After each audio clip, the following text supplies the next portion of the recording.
I'm getting very nonplussed here. That's wish fulfilment. Right, okay.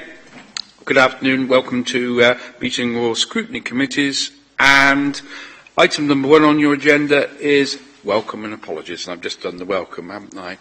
Apologies received from Councillor Brooks, Constance, Giles Davis, Furzer, Elizabeth Haynes, Jones, Marshall, Mulby, Smith, Thomas, Tomlinson and Waite, and also co-optees Ron Marchand and Alan Williams. Thank you. Next bit is our number 2 is declarations of interest. Over to you, Derek. Of any interest that need to be declared. Thank you. Thank you. The usual thing, if anything comes up you think occurs to you, then put your usual thing, indicate. Are you staying with us? I hadn't intended staying unless you specifically wanted me to stay, well, Chair. No, you know, but obviously we will record anything if necessary. Yes, you can declare interest as and when they arise during the course of the meeting. Next item on the agenda is the minutes of the meeting held on the 11th of February, and what I'll do is go through there, if you can remember these things, pages 5 to 12. If you'd like to just go through for accuracy, and then we'll just go back through the usual form.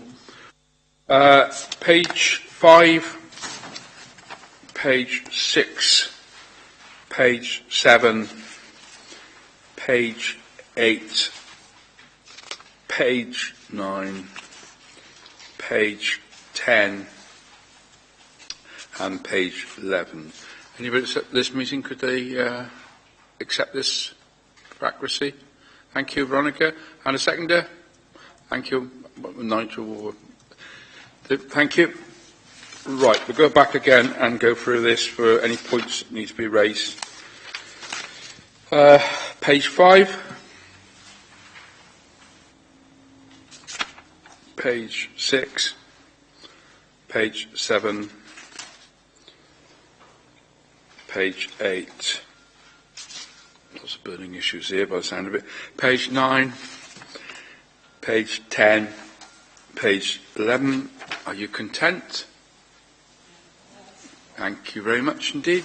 Next item on the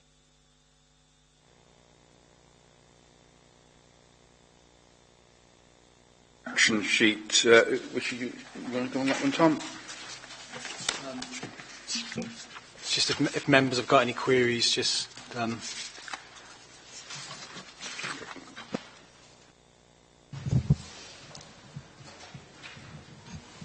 any issue? Any? Yeah. Yes, Chair. The first one on the page regarding the complaints. Still waiting update. When can we expect that update? I'll chase that one up for you, Councillor Evans. Thank you. Any more on this action sheet? Are you content now? Move on, shall we? Thank you very much, Councillor Evans, for that one. Item number, back to where I was. Item number 5 on the agenda. I will introduce you to our officers for the day. If you would like to introduce yourselves, ladies and gentlemen, we've got some substitutions for chief officers. I'm sure they will introduce themselves anyway. Start with Keith.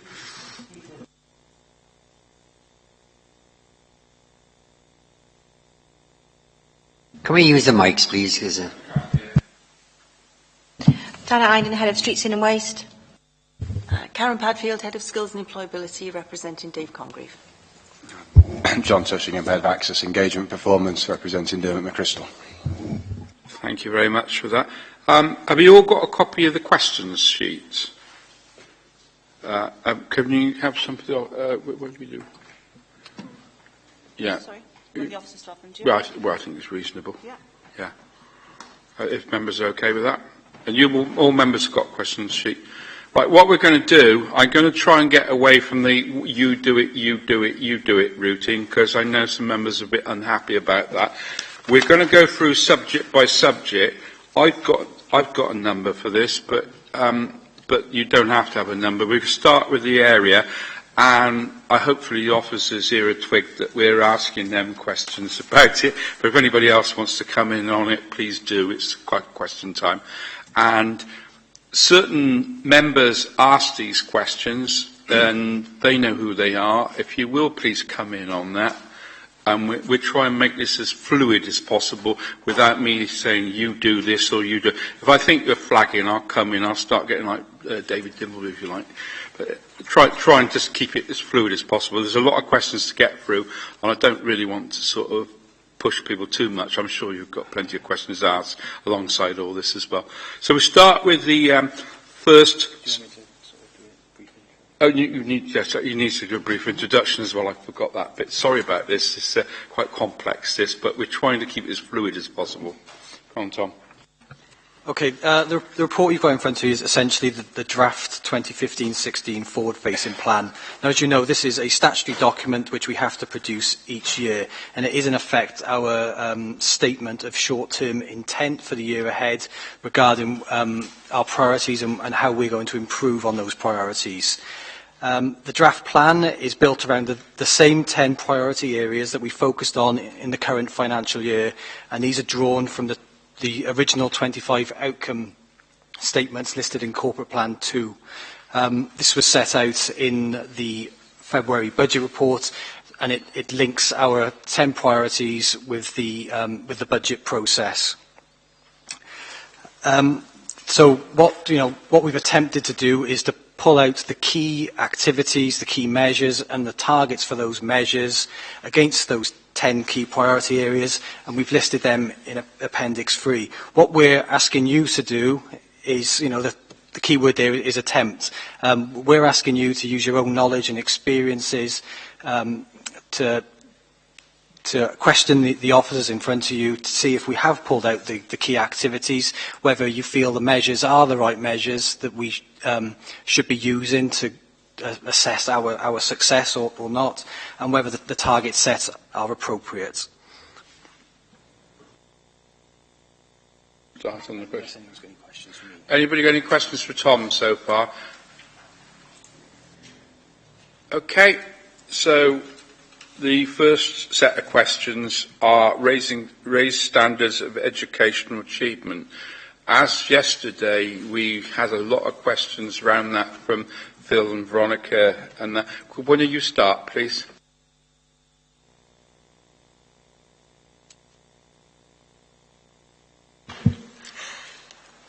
I guess this is for John, is it? Some head teachers happily engage with elected members, but others are less willing. Should we look to have a single engagement policy in place?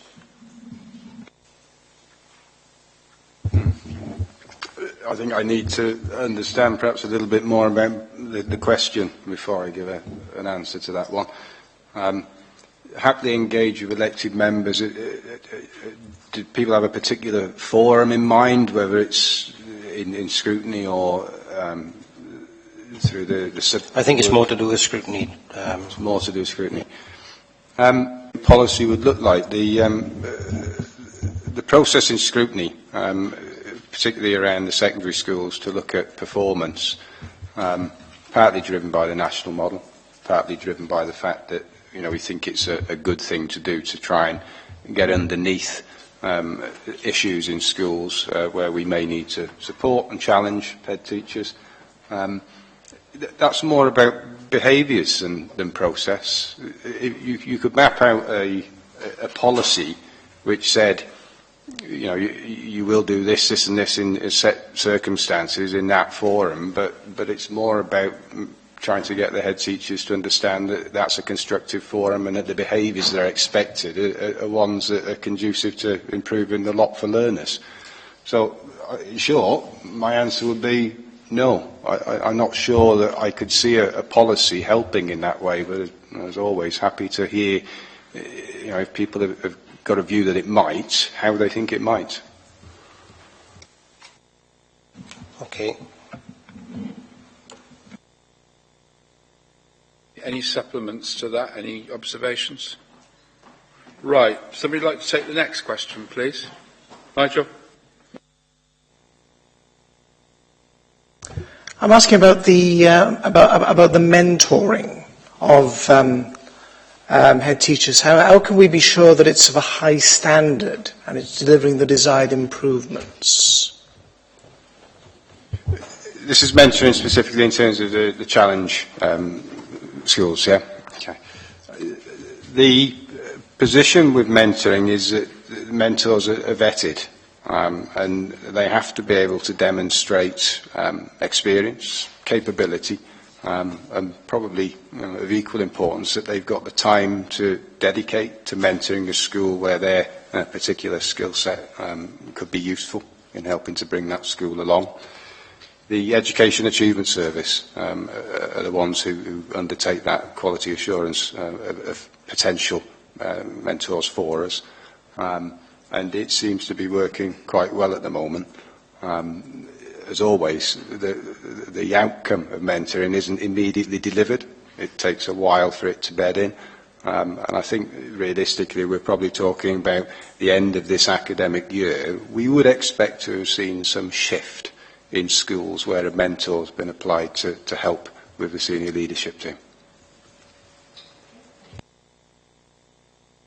Stuart? Thank you, Chair. It's on the same subject, John, and with the mentoring. Does the mentoring always take within the borough, or do we also go outside the borough for mentoring? There's no geographical boundary to getting a mentor in. It depends on the circumstances. Depends on availability.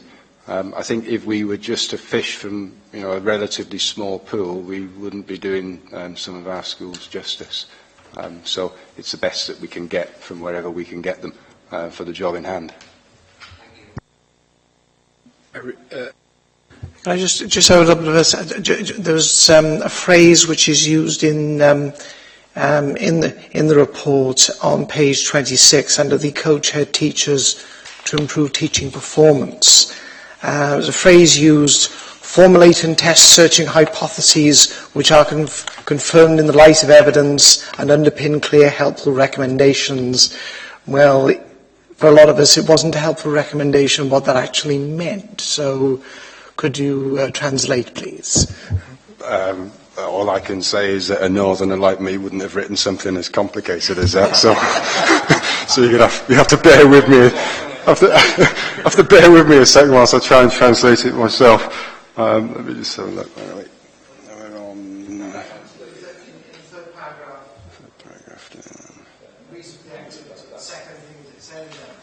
Are we sure? Or perhaps my numbering is different. I think our page numbering might be different. Just repeat the phrase again, if you would, Councillor, please. Phrase is, it's the third one down, under coach head teachers to improve teaching performance. You've got formulate and test searching hypotheses which are confirmed in the light of evidence and underpin clear, helpful recommendations. The simple man's explanation for that is be sure that what you're going to do is the right thing to do. And you look at that in the light of what you see in front of you. And that makes sense to me. It's logic. So. Thank you, John. That's a lovely explanation. Right, who wants the next question? Veronica? Right. If you could explain, please, how is the Council and the EES going to ensure that the governing bodies are trained and equipped to challenge poor performance and are comfortable tackling head teachers who might not be presenting the complete picture? In other words, is the new EAS training package going to tackle this? And will head teachers be encouraged to be more open with their governing bodies regarding the abilities of year groups? This wasn't my question, so I don't have the background as to where this came from, but you see where it's going. Yeah, I suspect its origins are in concerns held not just in this borough but more widely in Wales about supporting governing bodies to be effective in their schools, because they hold the head teacher, the senior leadership team in schools to account, or should be doing so, and if we're honest, it's patchy, has been for a long time. One of the points in there is about head teachers being more upfront with their governing body. I mean, it's incumbent upon them to be, I think the phrase that's used in the framework for head teachers is that they should foster positive relationships with their governing body. Well, to do that, you've got to be open and honest. The fact that it's in the framework for head teachers means that they actually are performance managed, in part, against doing just that. The view of what information is going to governing bodies and what isn't is probably much clearer now than it has been in the past, not just in terms of the headings, but the quality of the content underneath the headings. And then it does require, in some cases, that the governing body is able to receive that information, process it, and effectively use it to either challenge or perhaps just to congratulate the school on a job well done. And that's where the Education Achievement Service training package comes in.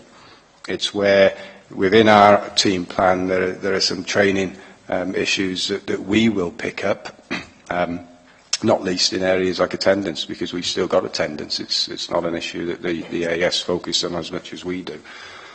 But I can put the question back to you to some extent, I think, because a lot, if not all of you, will be on governing bodies.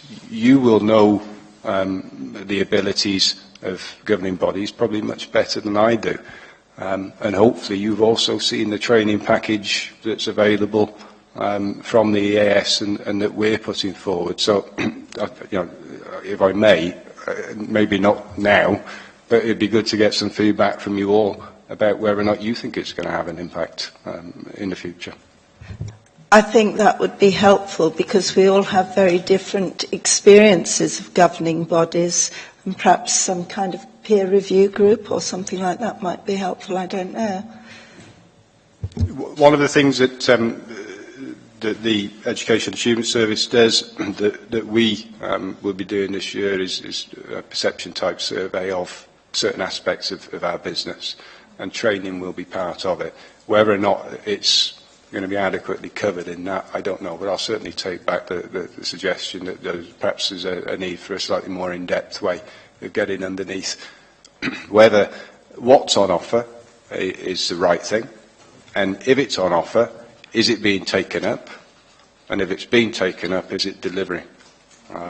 The first two are quite straightforward, really. The latter one, probably again, is a bit like the question before. It's not something that just switches on overnight. It's a difficult job being a member of a governing body, particularly if you don't work in that area or you're new to it. It takes a while to get up to speed. But yeah, I'll take that back. Turning to the key performance indicators, if we look at the first one I've got, it says percentage of pupils aged 15 who achieve level 2 threshold, including GCSE grade A star to C in English or Welsh first language and maths. Our target for 14-15 was 55%. Our performance was 53.4, and our target for 15-16 is 55%. Given the fact that we are a local authority in special measures that appears to want to get out of special measures, is the target of 55% aspirational enough? Yeah, we do want to get out of special measures. Absolutely no question about that. There's a difference, isn't there, between an aspirational target and a realistic target. And when we're talking about this particular set of data, what we're setting out is what we think we're going to achieve as a borough. It's not what we'd like to achieve, because what we'd like to achieve would be way above that figure, but you're not going to get there in one go. If you look at the trajectory that we've got going back to 2010-11, you've got a slow and building improvement in performance. This coming year, we expect to see yet another improvement, which 5 years in a row, one would hope that the regulator will take the view that actually you are getting there. But we're a long way off being an outstanding authority in terms of performance, but you don't turn around overnight. It is going to be something that we'll continue to do. And 55, well, yeah, I'd like to see more than that the year after and more the year after that. But if we put a figure in there that we didn't think was going to be possible, then we would be misleading ourselves and misleading members and the public. What do you think the consequences will be for the local authority if we don't reach the 55% this year? We're pretty confident in the projections for the summer. I don't really want to consider the consequences of not getting it. It's not as straightforward as if we don't get that figure, there isn't an automatic sanction that comes into play. We have to demonstrate to the Recovery Board on an ongoing basis, an estimate when they next come into inspection, that we know our business, that we are taking sensible and reasonable steps to improve on what has been a pretty poor history, and that's all we can do. I've got a few more, just to, if you don't mind if I continue. A percentage of pupils, the next target is a percentage of pupils achieving at least outcome 5 of the main indicators at foundation phase, FPI in brackets.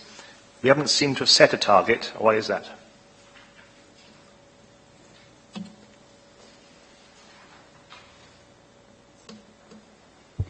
Sorry, I'm going to have to come back to you to that one outside of the meeting because I don't know the answer to that. The next one then would be a percentage of pupils assessed at the end of Key Stage 2 achieving the core subject indicator as determined by teacher assessment. We're targeting 87%. If we look back at our results previously, we've targeted from 2010-11 on 83, 82, 85, 89, and we've been criticised by not having accurate Key Stage 2 assessment. Because I think what the Chief Education Officer has been saying is that because Key Stage 2 is overestimated, we haven't been performing in Key Stage 4 well enough because we haven't considered there's been a problem, yet we're still putting a target of 87%. How realistic is that? The projection is that the performance will deteriorate this year, and that's because of a benchmark of the national testing, local testing and the links to teacher assessment. We have had a problem, as have most authorities in Wales, with whether or not teacher assessment is carried out in a fair, equal and transparent manner across the borough. But the work that's been done should actually get us to a position where the results are much more robust in the summer than they've been before. But last year, our target was 87%. And our performance was 91, and our target again this year is 87%. So is 87% really accurate, or should it be lower? I think 87% is probably right. Just one more. The number of pupils assessed at the end of Key Stage 3, achieving the core subject indicator as determined by teacher assessment again. Why is there a target? I'm assuming NA means non-applicable. Why is that? Again, I'm sorry, I don't know the answer to that one, but I'll come back outside of a meeting. Just to go back, there was an issue in your last question that I didn't cover, and that was about the impact of key stage results being incorrectly or inflated is a good word. Inflated is that you don't know the size of the issue that you've got to close down then before you get to Key Stage 3 and Key Stage 4. So it does make a difference on the teaching and learning that takes place after that age. Thanks, Jeff. Can we get this global question in, which is I suppose is 4 here? Can somebody ask it, please? So is that the next one? We're going to include new measures, that question, yeah. Yeah. If we are going to include new measures around school categorisation, are there other less important measures that could be removed? I'm looking at the bottom of page 27, which is the page that Jeff has just been referring to, and then the back of page 28. And there's no comparative data available for these particular measures. you need to look at the history of some of those. Some of the information we collect is because it's requested by external agents such as the Welsh Government. Some of it is local. The two at the bottom of page 27, certainly page 27 that I've got, is that they're new measures that we would like to see, and that suggests that they're local rather than a national requirement. Really, it's for us to keep a weather eye on whether or not the impact that we need to happen is happening. So, national categorisation gives you a very broad indication covering a whole range of different things. These are just checks alongside that. We would like to see them left in there. Whether or not members need to see them is something that members can decide for themselves, I suppose. Thank you, Chairman. The one that really strikes me as a bit odd there is the percentage of schools judged adequate or better at ESTIN inspections. Now, in order to do that, you're going to have to take every ESTIN inspection for every school. And a lot of that data is going to be very old data, because schools only get inspected every few years. So I can't see how you're going to come to that figure unless you're using extremely old data, and I can't then see the value of it. It's in year. So it's the inspections that take place in the year, not historical ones. What we're interested in, again, is that test against other things, whether or not it all lines up. Are the results coming through from inspection consistent with what we otherwise know about the schools for national categorisation and other information? In that case, Chair, if I could come back to that one, wouldn't that be better if it wasn't a percentage and you actually told us how many schools and how many schools were inspected that year and how many schools actually were good or better? Because if we do it a percentage, if we only have 4 schools and one of them fails, we've only got 75%, and then that, it isn't a good statistic for members, and I don't think the general public, to look at unless you've got that background detail. I'm sure the public will assume what I assumed, in that is a percentage of all the schools in Torfaen, and not because if there were only 4 that had been inspected, and all of them passed, we look great, it's 100%. If only 2 of them fail, we're on 50%, we look awful. I agree. I was going to say, do you want to explain the system? I'm going to try. This measure, the ESTIN inspection measure, was put forward a couple of years ago as part of our outcome agreement that we have with Welsh Government. And as such, we saw it as an important enough measure to put it forward into the Council's forward-facing plan. However, actually this morning, I had an email that's come via the Chief Education Officer saying he would like to remove that measure from the outcome agreement if we could, if Welsh Government would allow, and to put in a measure around school categorisation. Whether members want to take a similar sort of tact, because as you pointed out, some schools are only inspected once every 6 years. So, the school categorisation is done annually and adjusted throughout the year. So that might be a far more useful measure to keep an eye on an ongoing basis. Veronica?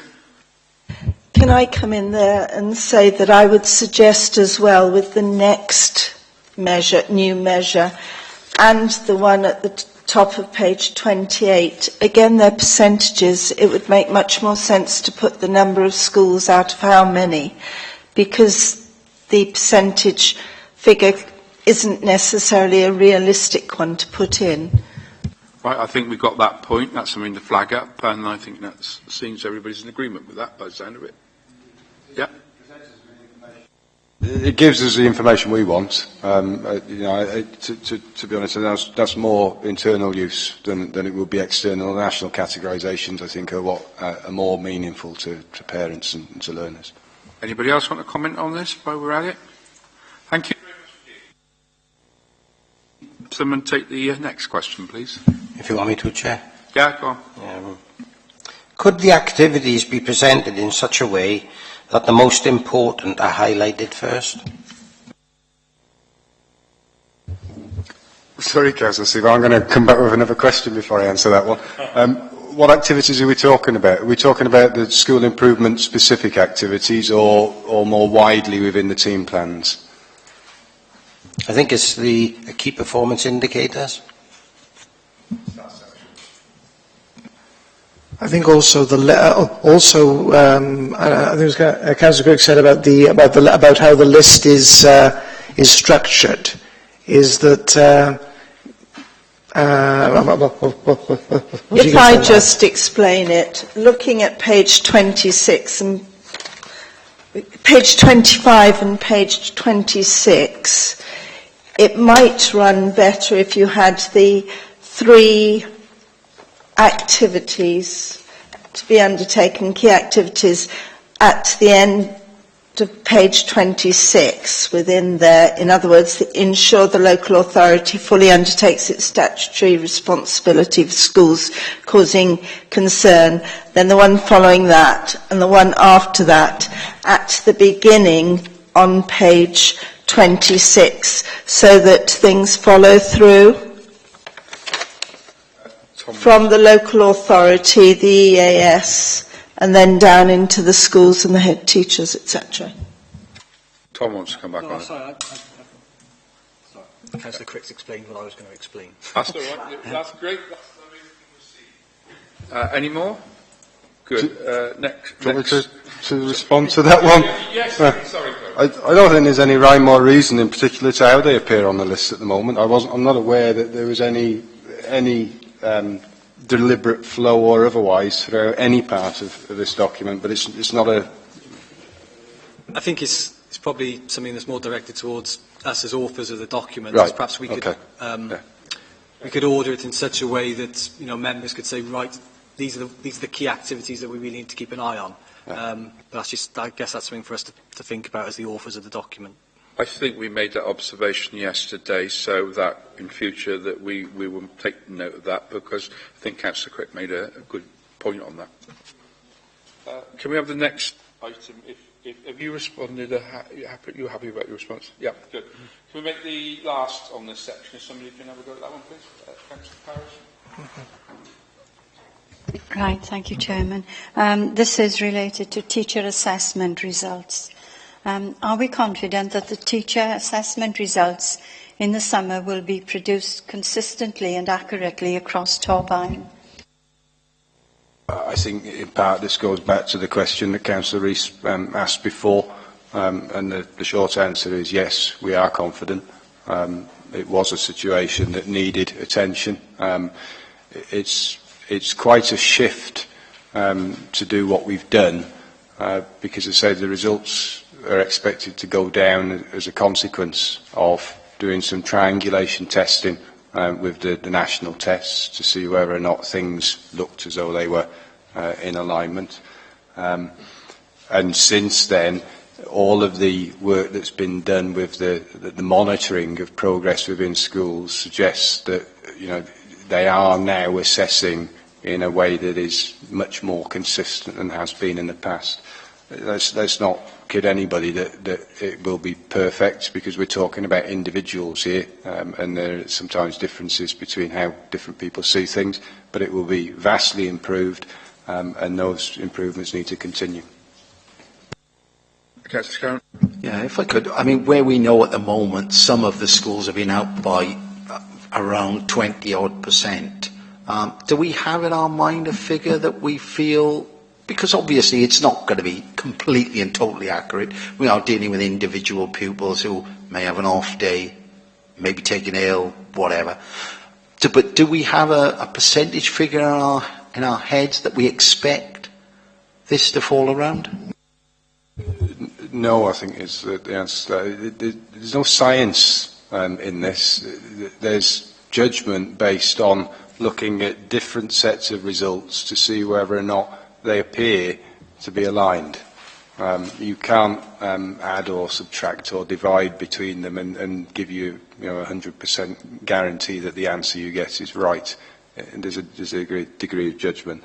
I think what we will see when we next test against the national tests is a much smaller gap, and that's when we'll get a figure, I think, that's probably more representative than just plucking one out of the air at this point in time.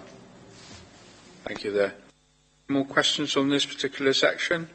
Okay, next section, section 2, ensure learning for all children is inclusive and accessible. And the first section, I'll ask Ray Mills if you go on that one. Pardon? Oh, you did ask this one. I don't know, but it's your sort of area, if you don't mind. Right, how are members as corporate parents able to satisfy themselves that looked after children are receiving the best education?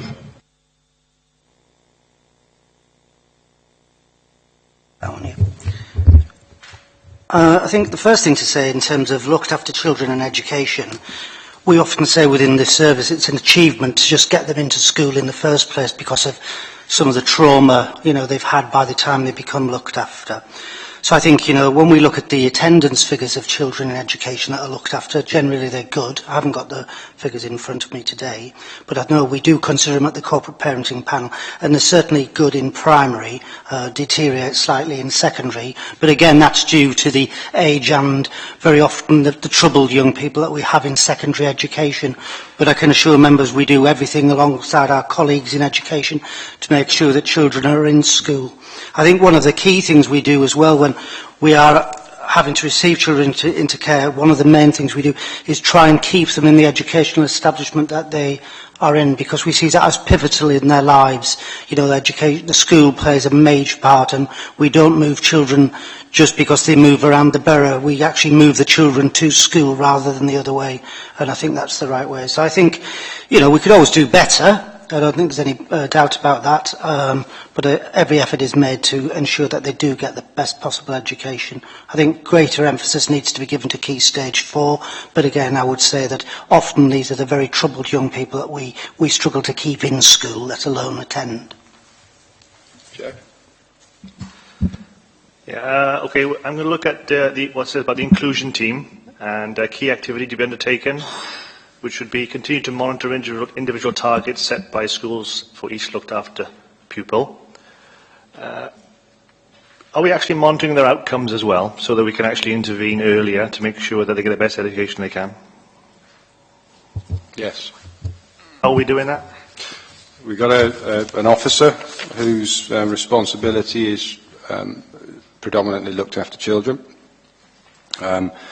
They're responsible for the personal education plan setup and review of personal education plans for looked after children.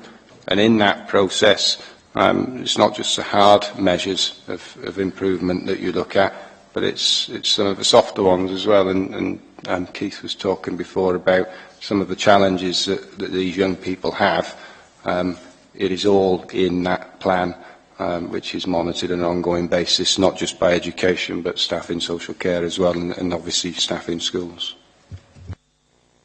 Just to clarify, is that person solely looking after the area of looked after children, or do they have other responsibilities? I'd say it's probably about 80 or 85% of their job, full-time job, to do that, yes. Thanks. Have we noticed any historical improvement in the outcomes of looked after children educationally in Torvine?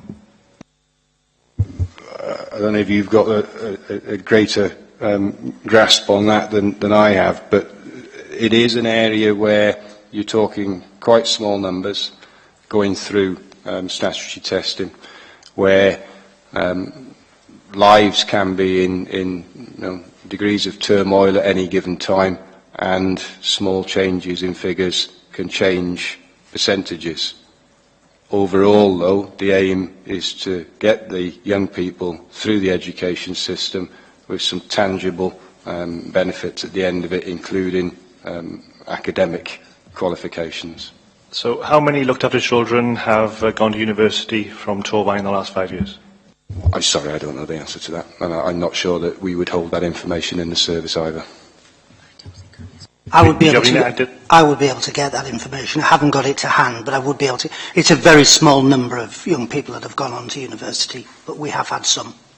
And so in the view of yourselves, is 85% of a person doing this job enough, or should it be 100%?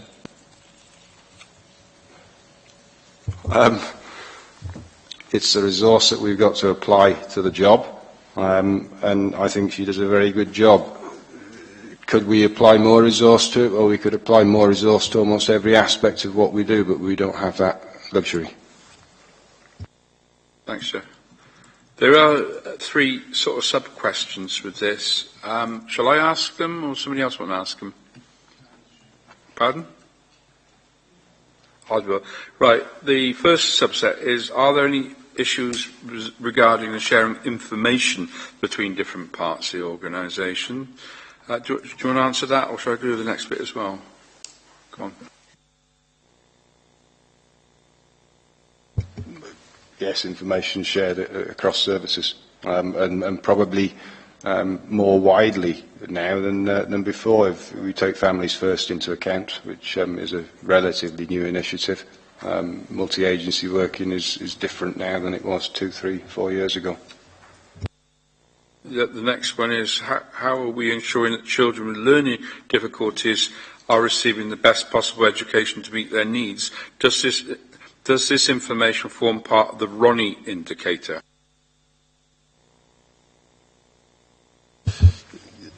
Learning difficulties is a really broad heading.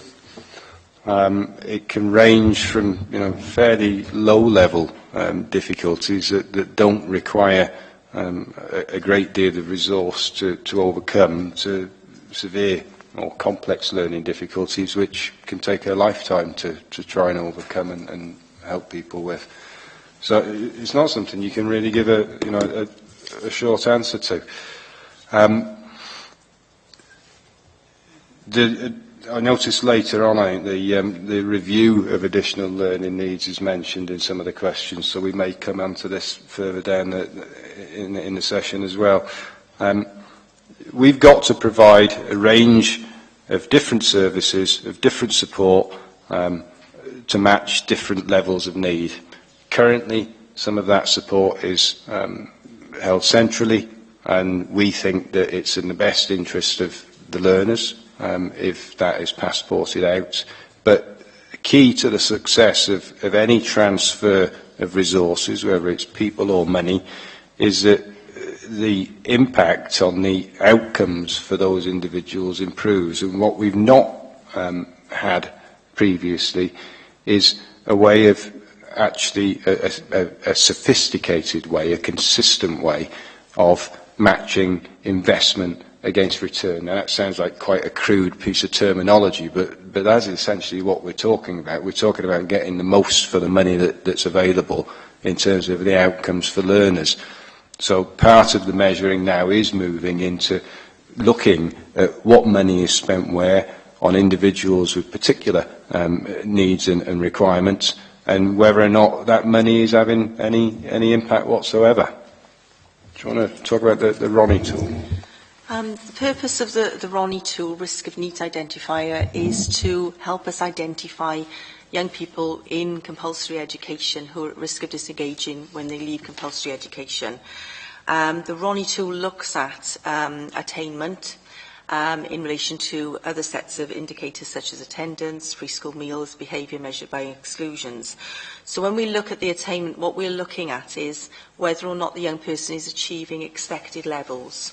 And the reason that we do it that way is if we just applied attainment per se, then we would find that every young person who did have an additional learning need would be actually coming up in the Ronnie, maybe unnecessarily. So when we did the modelling, it's taken into account, but so that if a young person is expected to achieve, because of their learning difficulty, a particular level, we would only flag them on the Ronnie if they were not achieving their expected level. Now, there are a whole set of interventions that take place when a person has a learning difficulty, as John talked about just now. But in order to make sure that the Ronnie is a useful tool to start to identify potential disengagement, we use expected level of attainment rather than absolute levels of attainment.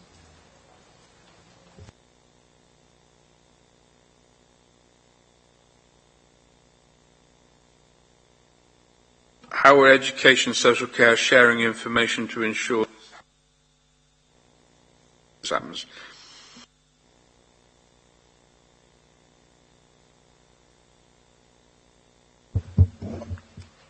I'm not sure there's much to add to what's said before in terms of looked after children. In terms of children with learning needs, well, it depends whether or not they actually come into social care's field of vision. The vast majority of children with learning needs, I don't think Keith's team will probably ever know about, because they don't reach a threshold where their involvement would be necessary. Thank you very much there. All right. The second question, somebody else like to ask that, Jess?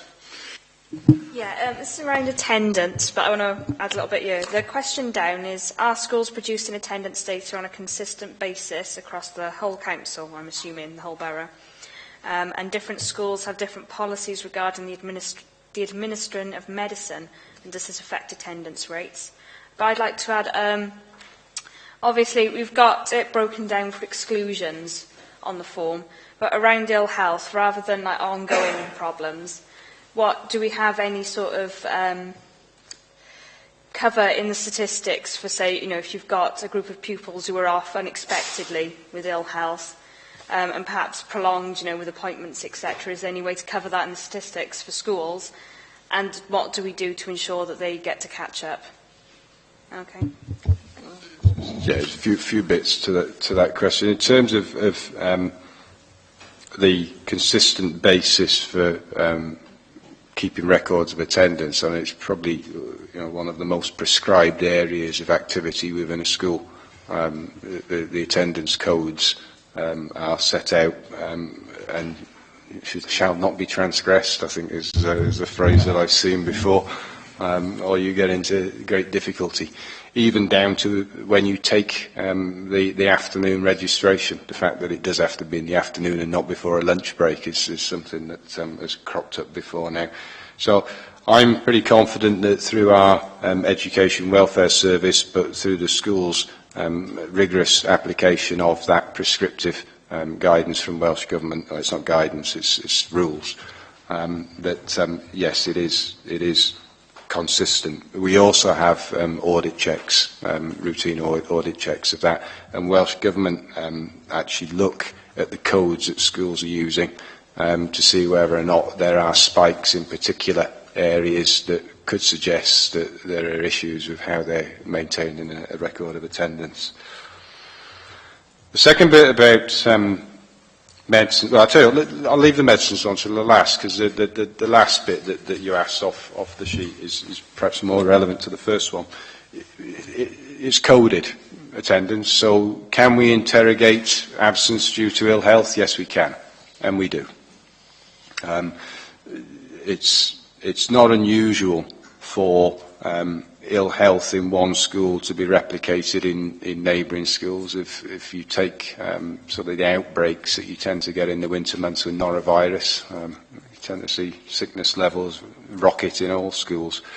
But it's one of the areas the Education Welfare Service keeps an eye on. Are there particular codes that keep appearing on somebody's record of attendance that merit a line of enquiry when they meet with the senior leadership team of the school to deal with the attendance? I mean, part of their job is that. Part of their job is actually looking at more intransigent attendance issues of particular learners and trying to support the schools in getting those learners and the families getting the learners back into school. So yes, we can interrogate the data to our heart's content. I forget how many specific codes there are, but I think it's probably around 20 that you can interrogate on. Administered medicines has caused issues over the years, and some schools are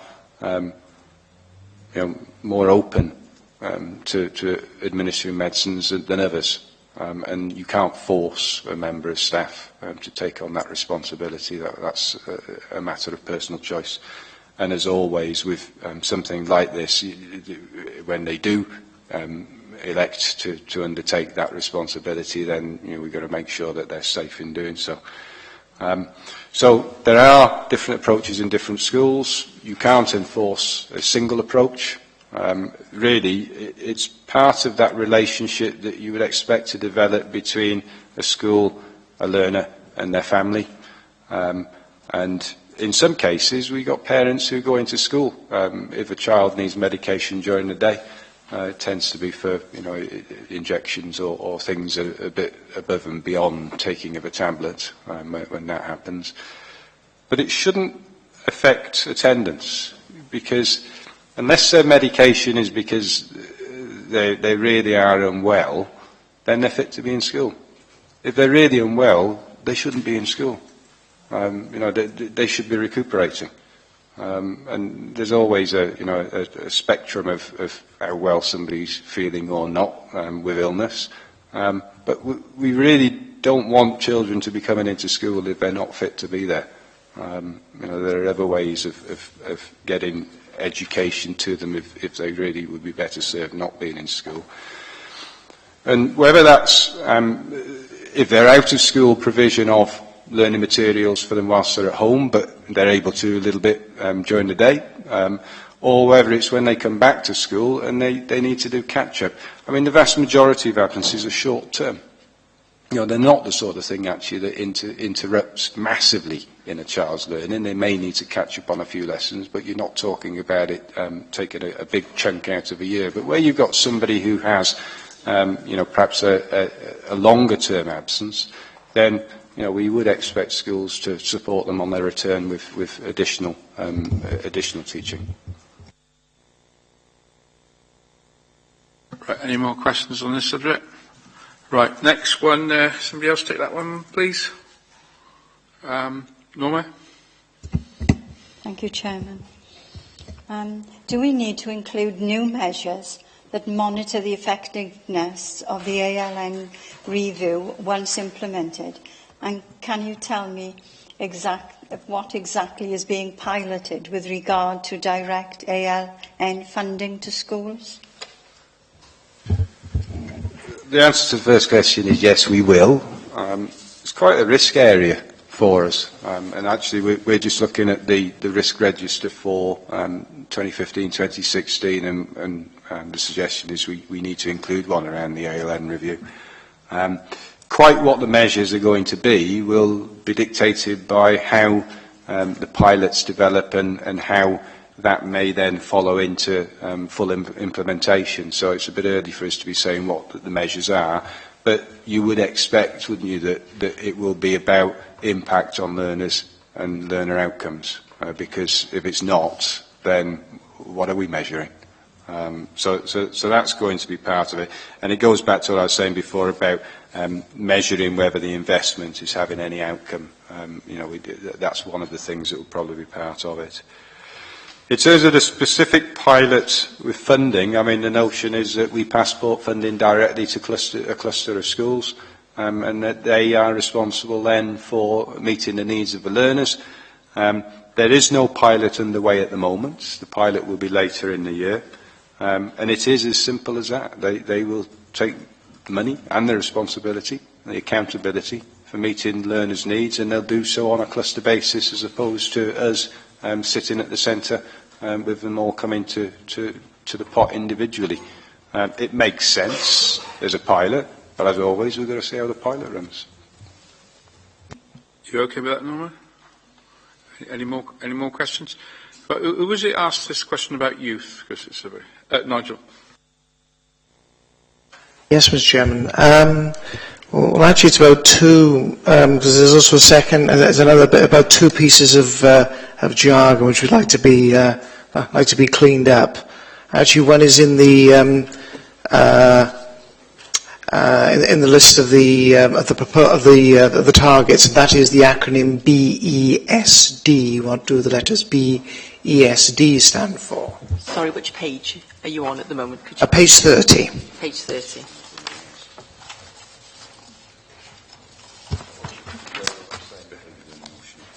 BESD.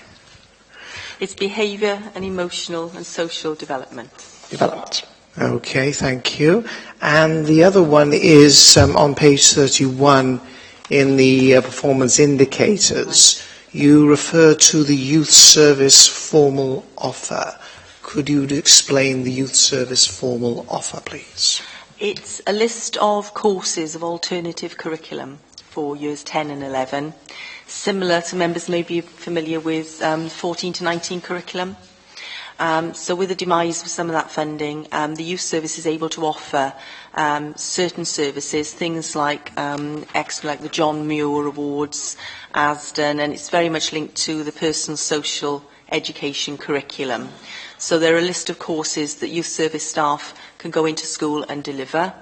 It used to be entirely free because some of it was part funded from the youth service budget, but also from a previous European social funded project. At the moment, schools are buying in and paying a proportion if they want to have this service. If members would like the full list, I can get the full list sent from the youth service. Just clarify, are we talking about things which are being offered by third sector organisations in this, such as the Prevent programme? This particular offer is provided by the council's youth service that's being referred to here, not by other voluntary sector youth provision that may be around. The Prevent project that you referred to was a council-run project. What that had at its disposal was a menu, if you like, of providers that had gone through a procurement exercise, and there were various commercial and voluntary sector organisations who had tendered for a framework, and as and when young people's needs could be met, we would pull off that framework, and it could be a range of providers there.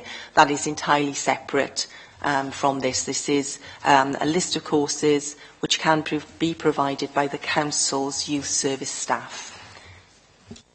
You finished, Nigel? Thank you. Right, we're on to the next section now. Section 3, transform educational provision for young people aged 14 to 19. And we've got 3 sets of acronyms for a set of questions here. Who wants the NEAT question? Anybody fancy the NEAT question?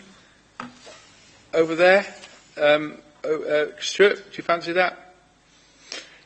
Yes, certainly, Chair. Yeah. Caught me on the hop there. What activities and measures have we as an organisation put in place to assure ourselves that 16-year-olds who have been diverted from being NEET remain in education? Thanks very much. Employment and training as well. I added the employment and training as well. Well, there are a range of things that we do. One of the things is that we continue to track and monitor the young people through our use of the Careers Wales data and through conversations with post-16 providers. These have primarily been post-16, as in further education colleges and work-based learning providers, but we are going to start picking up the conversation with our schools for Year 12 and Year 13. The reason we concentrated more on FE and work-based learning was because the data sets within Careers Wales were more intuitive. You could see the ins and outs more easily from that originally. Now, what we do is monitor and track the churn. Then, when we are having the conversations with post-16 providers, we are looking, for example, at individual young people level, at the reasons why, for example, if a young person came out of one set of provision and how quickly they can be supported either by services the council may have or through the Careers Wales service into another post-16 provision. It gets more difficult as the young person gets older to continue to track them because, of course, as they go through being 17 and 18, if they do come out of one provision, it's normally quite easy to track into another. As they get older, they may or may not walk back into Careers Wales door. And that is where we make use of our Keeping in Touch group so that young people who may have disappeared out of the Careers Wales data set through a multi-agency partnership and sharing of data, we will seek to ensure that young people are supported when they are known to need support, but also if young people seem to have fallen off the system, for want of a better phrase, that through the range of wide partnership through the Keeping in Touch group, individual named pupils will, named people, I should say, as they're no longer pupils, we would share that information. So if somebody is working with a young person, they will inform the rest of the group so that we can update the Careers Wales database. It's the Careers Wales database, their IO database, which is critical for this tracking post-16. Thank you very much, Karen. Thank you there. Who would like the next question? Robert, you fancy it? Thank you, Chair. If I can draw the attention to page 32 and the activities which concerns the lift project. If you like, it's currently managed by 3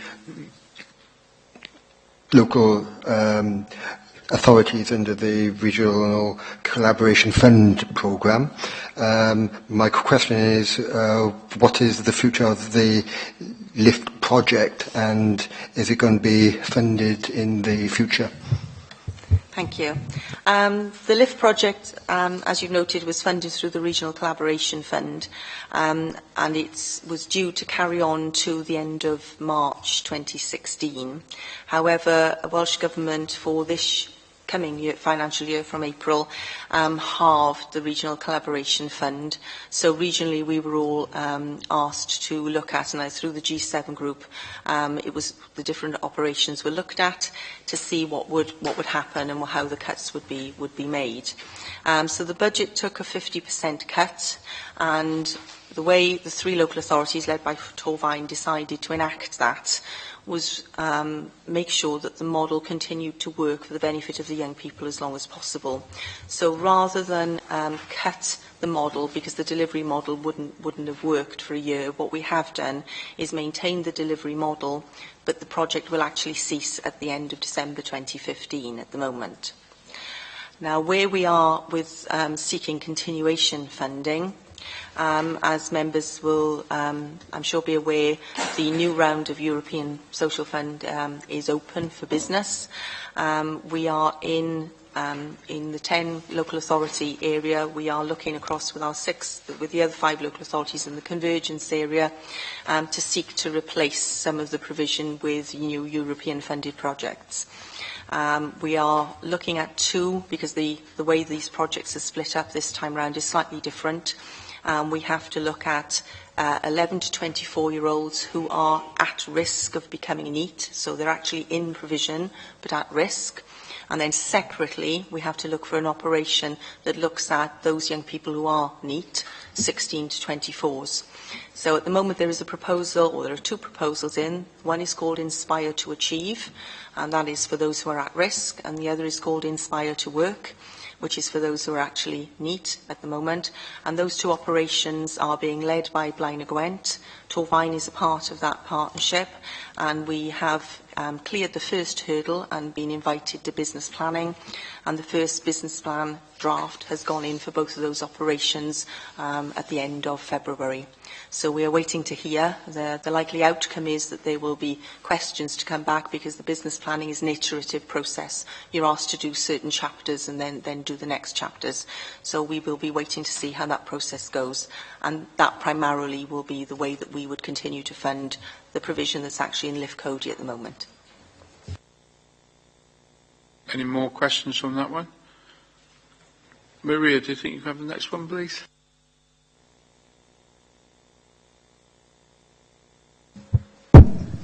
Who makes up the Keeping in Touch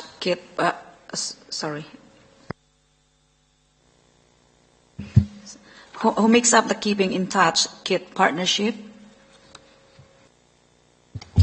It's a very large partnership. The KIT group sits underneath the Positive Pathways group, which is the steering group to address all of the issues around young people who may be in NEET. And the Keeping in Touch group has various council departments represented on it. It's a very operational group. So various council departments such as my youth engagement and progression team, the youth service, Families First, TIPS, various other council departments that are working with young people. In addition, Department of Work and Pensions are on there, Careers Wales are on there, all of the schools have representation on there, pre-16 and post-16. Also lots of voluntary sector organisations. So it's an open invitation, really, the Keeping in Touch group. Any organisation that is helping young people either to maintain their education journey or to re-engage with education, employment or training. Work-based learning providers, for example, are on the group as well.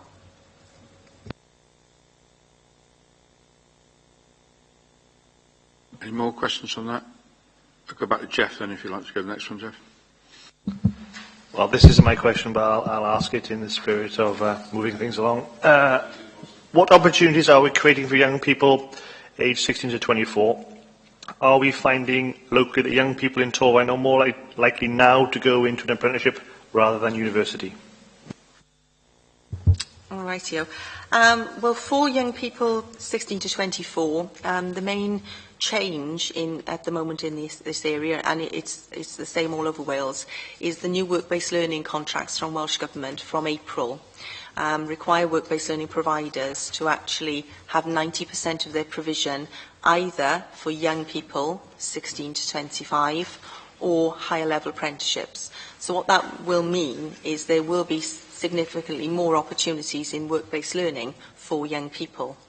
It will also mean, of course, that all the work-based learning providers will be seeking to attract young people. So it'll be quite a competitive field as well.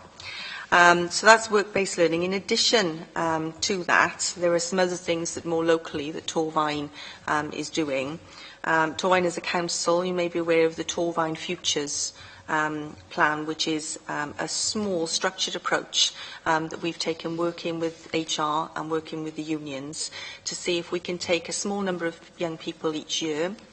We've started at a basis of just 5 young people because the idea is that we would take young people into the council on either a Jobs Growth Wales contract, or we would fund it through Torfaen training on a similar basis. And that rather than, which can happen on Jobs Growth Wales, there is a placement for 6 months which is funded, but of course after that very often you find, okay, the young person has had a 6 months experience, and this can be anywhere in the country, not just here, but often then that isn't sustained. And what we decided we want to try to do in a small and manageable way was see if we could use that funding, but also recognising, as HR had pointed out to us, often we are having to go outside to recruit. Even though we've got profile, we often have to go outside to recruit for posts which are quite useful for young people. So our HR department spoke with the unions, so we agreed to set this up for 5 young people. We actually expanded it to 8 in consultation with HR and with the unions at the moment. And the idea is that through a structured way and using the similar tools that we use for profile, that the young person taken on, providing everything is working satisfactorily with the line manager and the young person, that at the end of the funded placement, there is a sustainable route for that young person. It helps the council with succession planning. It helps us start to address something which is, I think it's somewhere in the region of 4% of public sector employers are under the age of 25. We're all, there may be some people in this room that are in that category. I'm certainly not, and there are many in this room who are not. So it's a small thing, but we're needing to do it in a manageable way, because as you can imagine, we have profile, which is there to protect employees and to protect the council from redundancy bills. So that's something very local. And as I mentioned beforehand, through European funding, we are seeking a significant amount of more European funding to try and address this without the Inspire to work. I would say that recently the Children and Young People's Improvement Board, not just at this week's meeting but the previous one to it, there was a commitment made around the table that all partners recognise that they commission services through lots of places, and this idea of supporting young people, there was an in-principle agreement around the table. So I am seeking, and we're already working with Bron Avon and with Melin, so I'm seeking to expand on that to make better use and more structured use of our partners. But that's early days, that's an idea at the moment. Any more questions? I think probably I put that question in there, Jeff, but one of the questions that was wrapped up in that was that a lot of people were accessing possibly not going to university because of the expense of it. That's quite a loaded question, I know, but there was some whether they were accessing other forms of employment and about the travel to work area as well to Cardiff, and whether we were developing more jobs in this area. Obviously, you've somewhat answered some of that, but it was that bit. I'll need to double check the data on where our young people go from year 13 as to how many people go to university, or the percentage that go to university in comparison with those that go into work-based learning. I'm not aware that the percentage has changed dramatically, but as I say, over the last 3 years or so, I will need to go back to Careers Wales data to check that. However, what that may do is that may mask the number of young people that are coming from other sources other than our schools. So, for example, we can look at the Careers Wales data which shows the destinations of our year 13 from schools, but what that won't show is the destinations of that whole age cohort in Torfaen.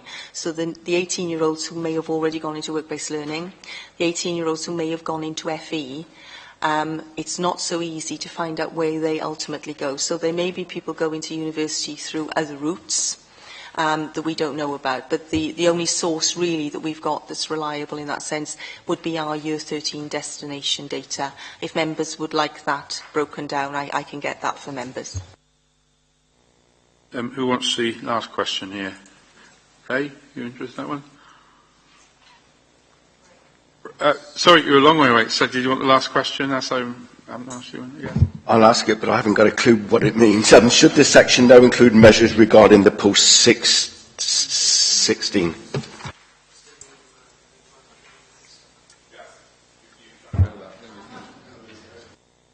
Sorry, I didn't quite catch. I think it's referring to the new, in the last thing about the new post-16 provision and plans.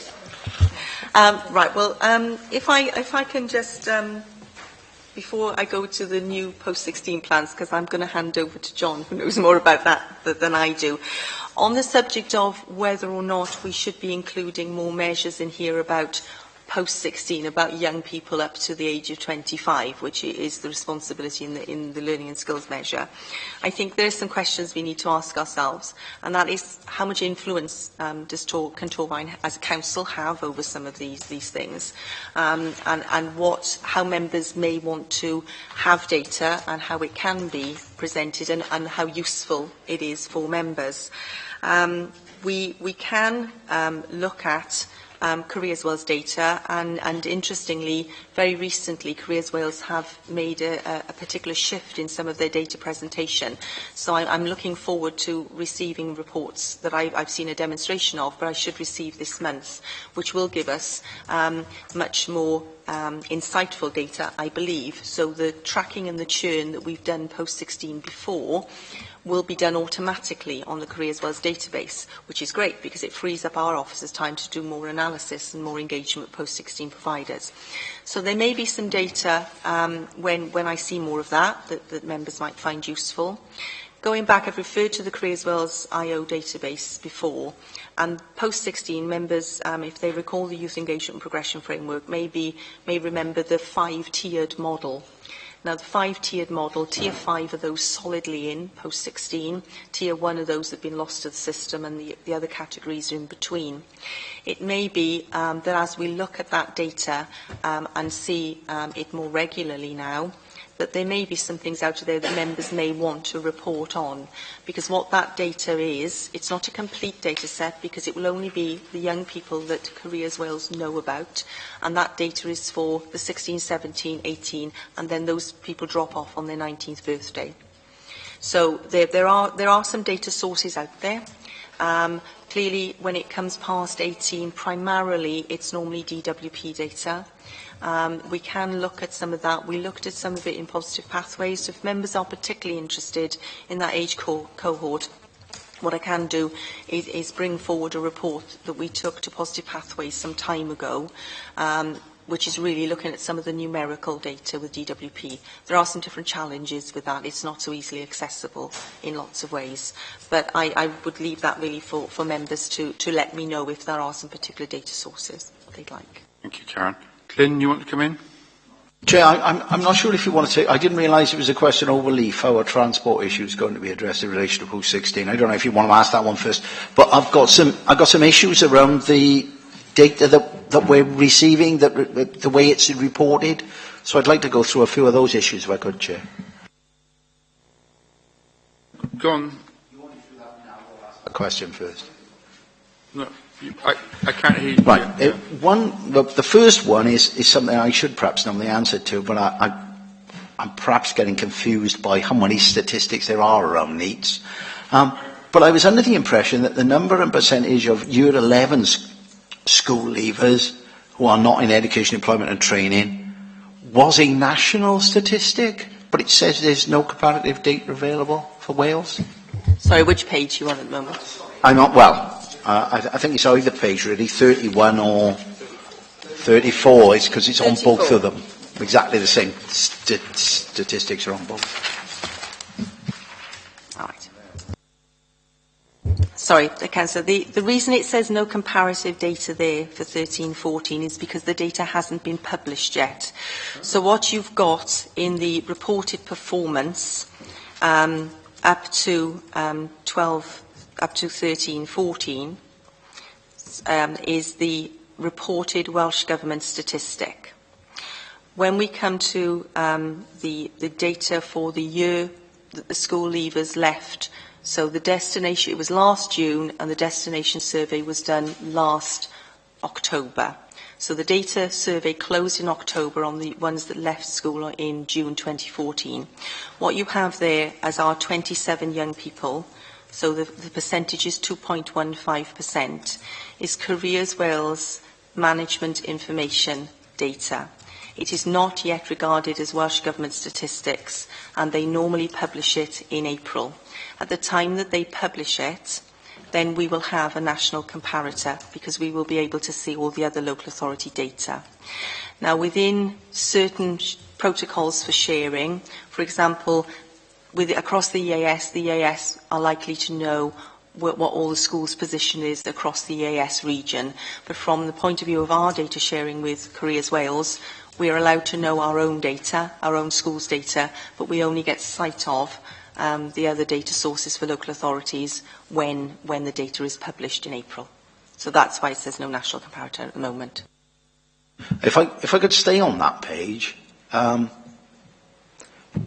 which is page 31, I'm looking at it now and it says the percentage of school days lost to exclusions in primary schools and the one in secondary schools. Given that we're talking about 0.03%, can we find a better way of doing that data? It really isn't, I mean, it may be something that we've got to publish, but really isn't very useful for anybody at all. If there was, as there is with the NEETs one, when it says 97 and then 7%, it had a number alongside it, I think it would make a lot more sense. But for 0.03% really doesn't give us anything at all, really. National statistics, we're required to provide them. That's why they're in that format. Well, in that case, we've got a performance indicator for 14-15 of 0.03, and we've got a target of 0.02 for the primary ones. How on earth do you come to that figure? Because it's got to be, I mean, what, 0.01 is one person? Right. Right. It's not people, it's days. Right.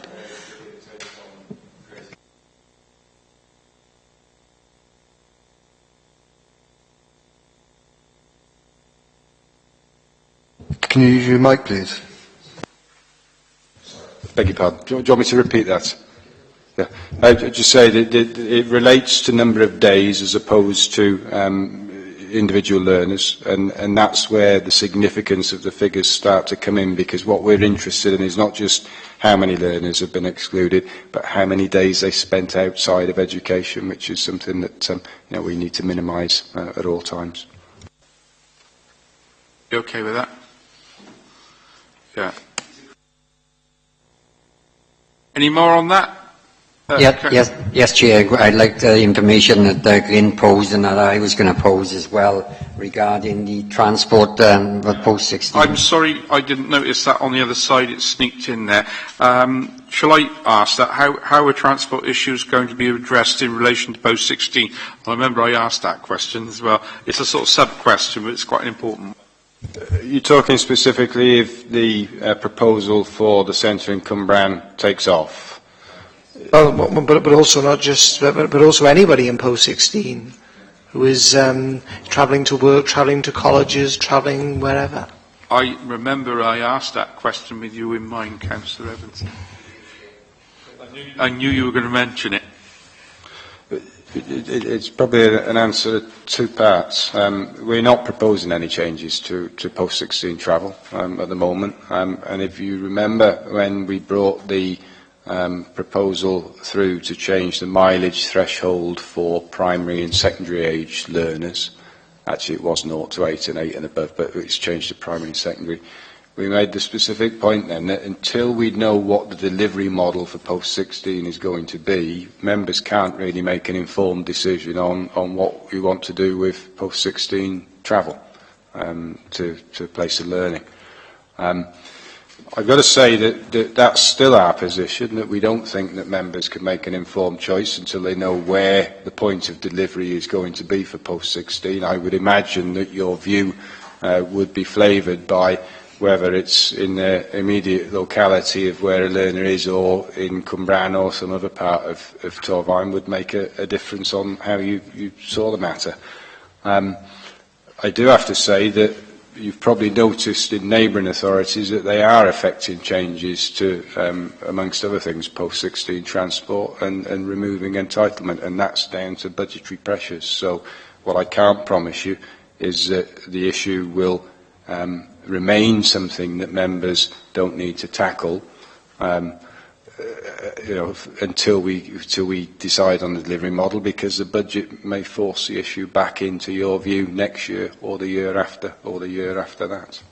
I think there might be a further issue which Councillor Evans might, in terms of delivery of employment and training for young people, when you think that young people from somewhere like Blaenavon might have to go to somewhere like Cwmbran or even Cardiff for employment. That's a very big issue.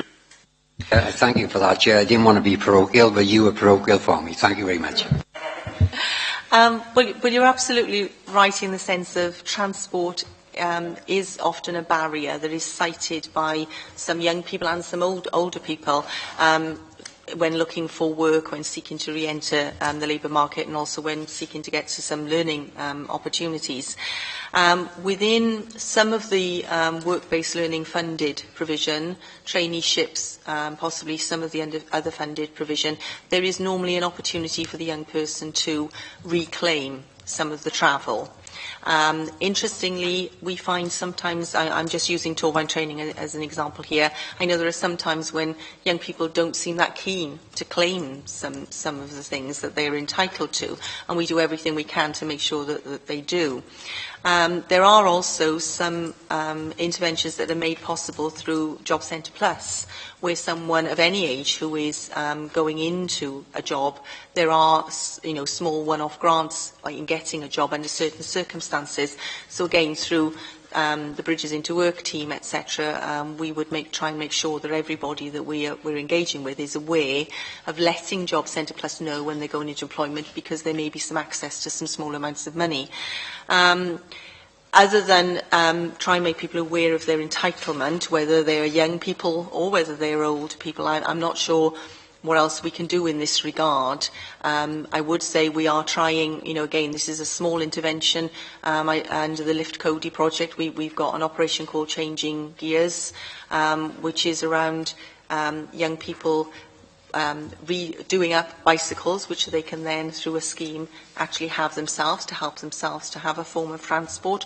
We're also, we turned it into a social enterprise, so as we do up bikes, they get sold to invest money back in, and we're hoping to have a sustainable enterprise there, which has, on the one hand, fits the health and well-being agenda that we're trying to promote through Lift Cody, but is also genuinely trying to assist with some transport issues, albeit in a very small way. But yes, the barrier of transport is one that is highlighted in the NEETS agenda and also in older people's employment. Thank you, Karen. Thank you, Chair. I'm not allowed to mention the Lift Cody project because of me going on about bikes again. It's a very good project, actually. Item number 4, ensure children are safe, support and protect vulnerable children as one item. We've got a lot of things mixed up. Who was the starter for one on that question? Was it the bullying one? Was it Norma? Oh, there was one of you up there that was started. Stuart, go on then. It was me. Yes, Chair, it's me again. Oh, it was one of you. Yeah. Can you tell us what is being done to ensure bullying information is being reported consistently in schools and that all reported cases are dealt with appropriately? And there's sub-questions as well. Do, and if not, should all governing bodies have to receive bullying reports? A bit of a launch here again for anti-bullying, for the very reasons that I think you're probably alluding to in the question, that we're not at all confident that we've got a consistent approach across the county borough. So in this current year, calendar year, new guidance to be issued to schools, an online tool to be piloted with schools, and termly monitoring against records of bullying to be carried out, analysed, and lessons picked up from that. So work in progress, I think, is the best way to describe the position at the moment. Again, reporting requires an element of judgment in how situations are interpreted, so we should always expect there might be some differences, but you wouldn't expect to see massive differences in the way that information is collated where bullying is in question. In terms of dealing with it appropriately, I mean, part of that approach is to see whether or not, as an authority, we need to be doing any more around behaviour management with schools to support them. But of course, that's tied up in the ALN review, because that's something that schools would be more self-sustaining on in the future if that pilot goes ahead. But we are reliant on our schools, who by and large do a very good job in terms of making sure that if somebody is the victim of bullying, that it's dealt with, both in terms of the person who's being bullied and those who are perpetrating the bullying. So we have to put a degree of faith in our schools, and I think that's well-placed faith in most cases. Should governing bodies get information? Should they get bullying reports? Yeah, I think they should. I think it's timely that this more systematic approach to collecting the information and reporting it gives governing bodies an opportunity to do that. Why wouldn't a governing body want to know that bullying isn't an issue in their school, or if it is, appropriate steps are being taken to respond to it? And, it tends to flare a little bit sometimes. You tend to find that you get a bit of bullying and then there might not be any for a while and it comes back again. So it's something that needs to be monitored. And, yeah, I would hope governing bodies will take a genuine interest in it, because it's about the safeguarding of the children within their school. Thank you, John, and I'm encouraged to hear that there are new measures being taken place, and perhaps we could be made aware of those new measures when they are brought forward. Nigel? Yes, Chair. Speaking of an issue, of a general issue now of the use of accusations of bullying, which are sometimes put out now on social media. What's the? Are we developing a protocol on how individual schools should deal with that matter? Cyberbullying is taken off probably as a preferred weapon of choice in a lot of cases. Actually, this is a different kind. This is actually where accusations of bullying are out there on that Facebook sites are being set up, making accusations that bullying is taking place. What should be the way in which schools and governing bodies deal with this matter? I suppose the first thing is to see whether or not there's any validities to it, because there might be. But I am aware also of some malicious attempts using Facebook more than anything to pass information about a school which seems to have no foundation. It's very difficult, actually, because the internet and social media gives people an opportunity to say what they want, provided it doesn't develop into slander or something criminal. But the threshold for that kind of accusation is quite high. And you've got to think about, well, what's it reasonable for a school, for a council actually to do? Sometimes you just have to ignore it. Sometimes you have to warn people that actually what they're doing isn't appropriate, and unless they can substantiate their comments, then they need to be careful what they say. But there's no one single answer to what people get up to on the internet, I'm afraid. It varies so much. But the first thing I would say is, well, let's check that there's no substance to it, because that's the thing that we can control. If there is something going on that we didn't know about, then we need to be responding to it. If there isn't, there's a message, there's something to be done around managing the message within the school, so that the school isn't damaged as a consequence of potentially malicious accusations. Any more questions on this one? Who was question number 2? Because somebody brought that up quite strongly, that one. That was mine. Ray, that was Ray. Yeah, this actually was my Ray. question, yeah. Yeah, I knew you had one for me. Keith, is there a procedure in place for the sharing of information between social care and the police and other agencies? And also, coupled with that, how do we balance confidentiality with the need to share important yet potentially sensitive information? There are very clear procedures in place for sharing information with the police and other agencies, but it depends on the nature of the information. You're simply allowed to share information around safeguarding. We don't need any permission to do that. If we've got concerns about a child or an adult where there are safeguarding issues, we are able to share that information. Where it's an adult with capacity, they can say we don't want you to do that. But with children, there is no problem. And we regularly share information with colleagues in education, other departments within the council, and with the police around concerns with children. It can even be soft, where there's not a specific allegation, but where we think there is something that we need to inquire about. Obviously, we work on the basis, it's on a need-to-know basis. We do that even within the council. I mean, if I'm discussing a case with a colleague or a social worker or another colleague in the department, we go to a private room so it's not overheard, because I don't think any of us would want our private information discussed openly. So there are ways of doing that. I don't know if you meant any broader than that, Councillor. No, it's just that with all the information that's come out in the last few months on problems in different areas, one of the biggest factors that it wasn't accounted for earlier was the fact that different agencies had information, but they didn't actually pass this across. And if they had have passed the information across, they could have stopped the escalation of problems. Within Torvine, if we ever had concerns, we'd convene a strategy meeting. A strategy meeting is the meeting where multi-agency colleagues come together. And if you like, I describe it often as putting the jigsaw together, because that's where you gather all of the information. And I think we've got a good record for doing that within Torvine. Again, the system's not perfect. But you glean as much information as you can. I think one of the things we always say to our staff is be suspicious, be nosy, because that is the nature of the work you're in. Glenn? You mentioned the strategy meetings. I noticed one of your indicators, the very last indicator on page 39, is the percentage of child exploitation strategy meetings.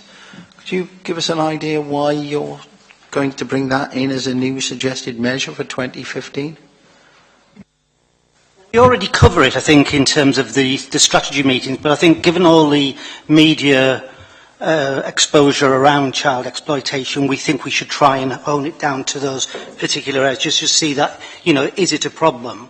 So, that is a suggested new measure, so we could actually break down the statistic of children who we're looking at for neglect or physical abuse, or whether or not there's been something in exploitation. Right, so I wasn't very clear on what the measure was, so let me make sure I have got it right in my head. It is the percentage of strategy meetings you have that are particularly focused on exploitation. Yeah. Thank you.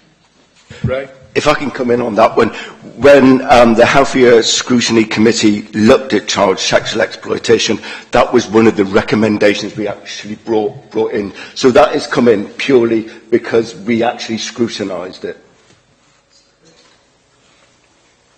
Right. Any more on this at all? Right. Okay. Question on autism, wasn't it? That was me, was it? Okay. I was trying to keep off that one.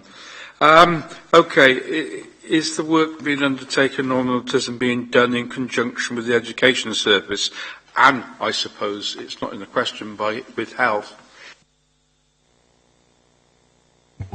I'll try and answer this. Ruth Derrick actually chairs this group, and it is a multi-agency group, and there are representatives from education and health on it. But I don't have the precise details of who the representatives are. But I know Ruth Derrick, the head of Children's Services, does chair it.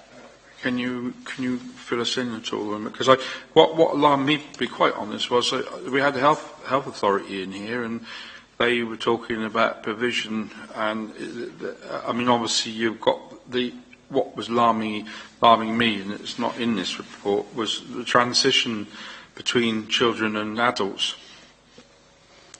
Well, again, there's representatives from adult services on the group that sit within the strategy. So Sarah, I can't remember her surname, Sarah in our service sits on it from adult services to look at the transition from children to adult services. Thank you. Perhaps we could let you have a copy of the strategy, Chair. That might be helpful.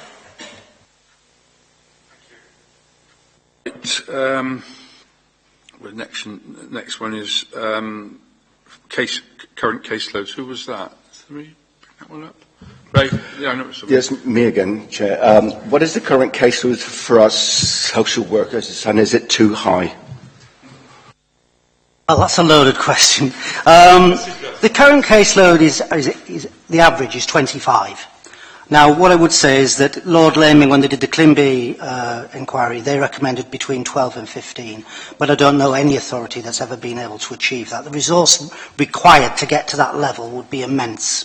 So we do think 25 is high, and we monitor it very, very carefully. And we have, on occasions, had to bring additional resources in, which we have tried to avoid through agency. And I'm pleased to say we haven't had to do that for some time. But it is about the supervision and the monitoring that goes on within the teams to make sure that the staff are able to deal with what they've got. I'd have to say that, if you look at it in terms of retention and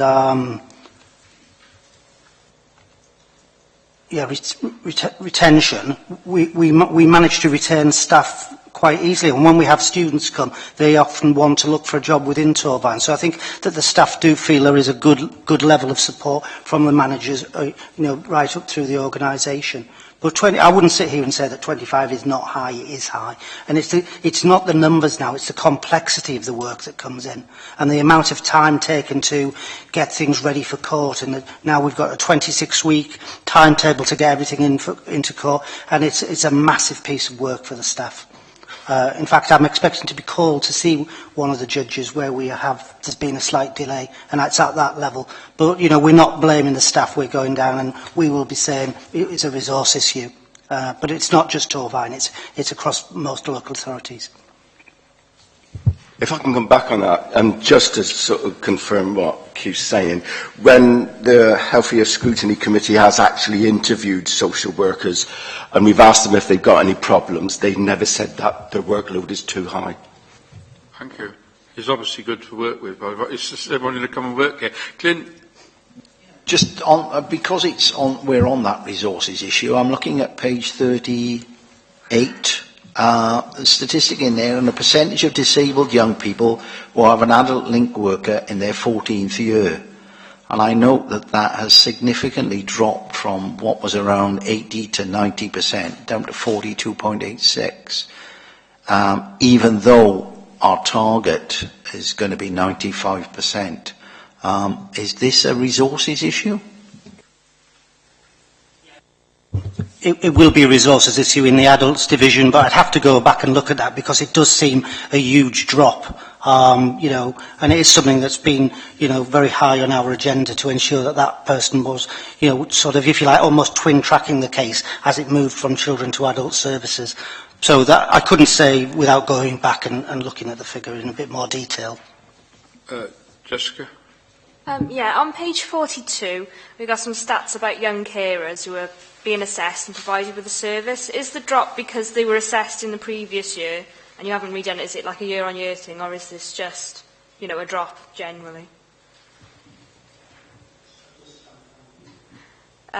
Page 42 has got a percentage of young carers known to social services who were assessed and the percentage of young carers known to social services who were provided with a service.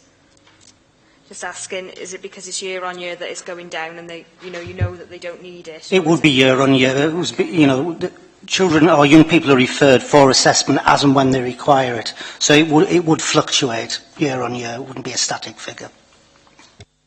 Any more on this one? Okay. Next one is foster carers. Who was that?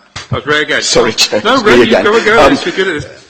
I actually know the answer to this, Keith, but I think it's important that we actually bring it out. What are we doing in Torvine to boost the number of foster carers in Torvine?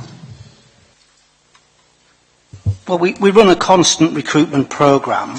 We've tried various ways over the years of trying to recruit foster carers. We've had adverts on buses, on the railway station, and to be truthful, none of them have ever really brought us much by way of new people wanting to foster. The best way we tend to get it is through word of mouth, through foster carers introducing friends or neighbours to the service, and that tends to be the way we do it.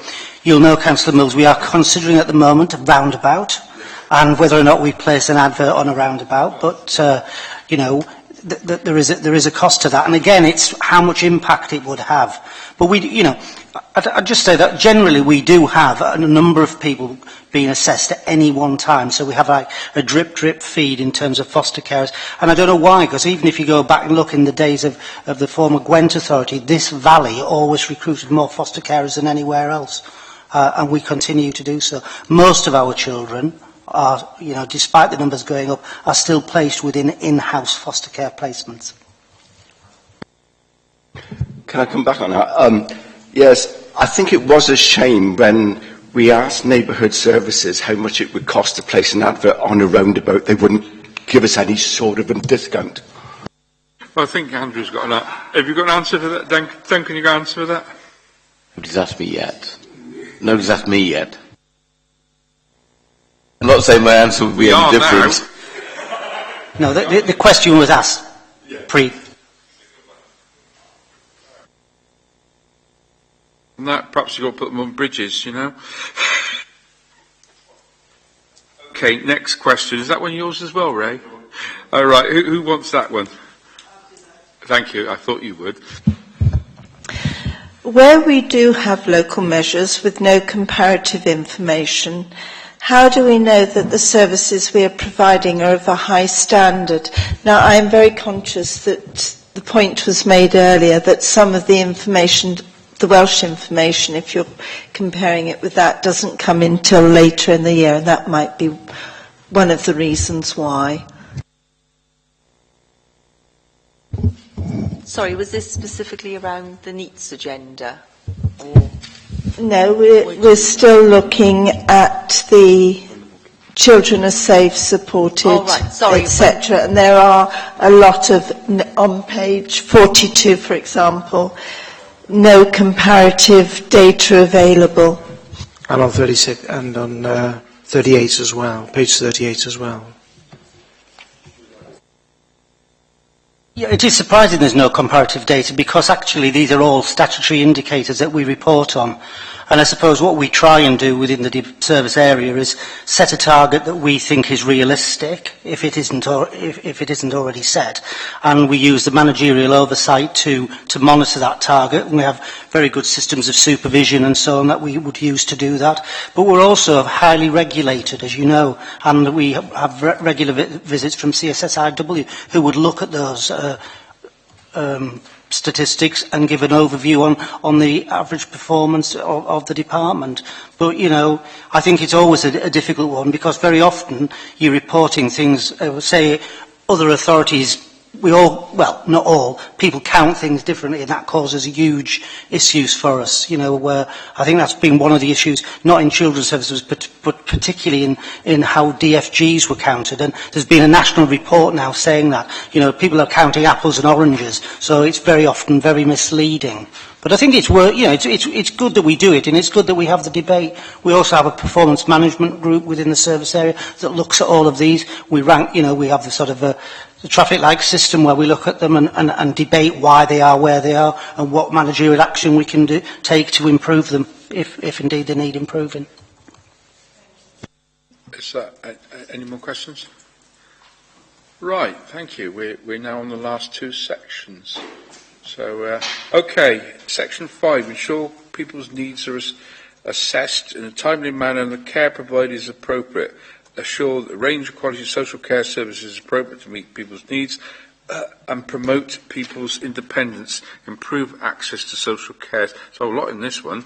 Okay, question number 1, who was that one? Somebody had that one as well. Or shall I just allocate that to people? No answer here. You're all stunned, I think, by the sound of it. Councillor, you can have a go, because you haven't go much, have you? In case you wonder why I'm not speaking, I was at another meeting when the pre-meeting was done yesterday morning. But if I can ask, what are the nature of the apprenticeships in social care? Okay. Well, I used modern technology to find out, actually, when I came in here, because I had no idea that we had any apprenticeships, which is perhaps a bit shameful. But we've got 3 apprenticeships within the day activities team, and basically there are 3 posts which are encouraging younger people to come into social care to work as care workers with other people who attend the day activities. Is that a good answer? Yes, and having had experience, I think the older people like the youngsters in there. They bring a different... Karen? If I could just add to that's really important for us. If I reflect on the point I made earlier, that the new work-based learning contracts have to be 95% young people or higher level apprenticeships, one of the things that is unfortunate is we know that there are older people who are willing to go into the care industry. However, they may not have the qualifications. Unfortunately, through the current funding that we're aware of, no training provider will be able to support older people in getting a level 2 NVQ. However, it is really important, I think, that we do encourage young people for whom the care industry is an appropriate route, and there are lots of promotional opportunities within that route. So I'd be quite happy, actually, Keith, if we could do a piece of work together to see if we can encourage that more. Because that certainly is a growth opportunity for some of our young people that may be seeking employment in that area. So thank you for raising the question. Are you saying that the care industry, like the private care industry, is going to be looking at apprenticeships as well? Is that what you're saying, as well as ourselves? What I'm saying is that traditionally, across Torfaen and probably other areas of Wales, there have been a lot of older people, when I say older people in this context, I mean over 25s, who will seek to be employed in the care industry and then obviously to do NVQs, etc., while they're employed. The funding for that, although we're hopeful of another funding stream coming along, at the moment, at level 2, there is very little funding available. However, there will be significant amounts of funding available for people under 25 to do the lower level NVQs. It's not always the case that young people perhaps see the care industry as a route forward, and I think we need to do some proactive marketing with that, which would be really interesting to do with Keith, so that we can actually help young people for whom that is a good route, understand that it is a good route. This is tied in with Colin Gwent or tied with other... It would be relevant to any training provider. I mean, from the Council's point of view, I'm obviously thinking about Torfaen Training, meeting its targets. But there are other training providers across Wales who will be also seeking to do this. Thank you very much indeed. Any more questions, observations on that? Thank you. Next question, which is the measure of community resource teams. Who asked that one? Veronica? I believe I may, as I've got some little squiggles against it. For the measure, percentage of community resource team service users who felt their outcomes were achieved, do you feel we need to increase our target for 2015-16, given the current performance? If you have a look at page 51.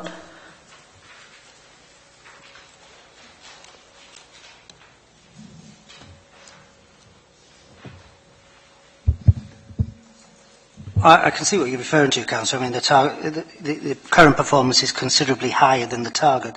The only thing I would say is that we've debated this back in the service area on a number of occasions because it's a very dynamic thing and it's also quite subjective. So you can set a care plan when somebody, say, leaves hospital, they go home and their needs change. So their outcomes can change at the same time. So I think it's an important one, and I think it's pleasing to note that it is as high. So maybe we could reconsider it, but I think it's one that I think it's dynamic. It can change. It could fall back quite quickly if people felt they weren't getting the service they wanted. And I'd guess in the current sort of financial climate, we're likely to get more dissatisfaction than positives, to be truthful. Okay. Is that who brought the DFG? It's Ray, wasn't it? I thought it was it. Thank you, Chair. And it's my last, I can assure you. Keith, although the DFG performance data is improving, are we still having issues with occupational health assessments? And also, coupled with that, why is the measure relating to occupational health not being taken forward to 15-16? That's on page 54.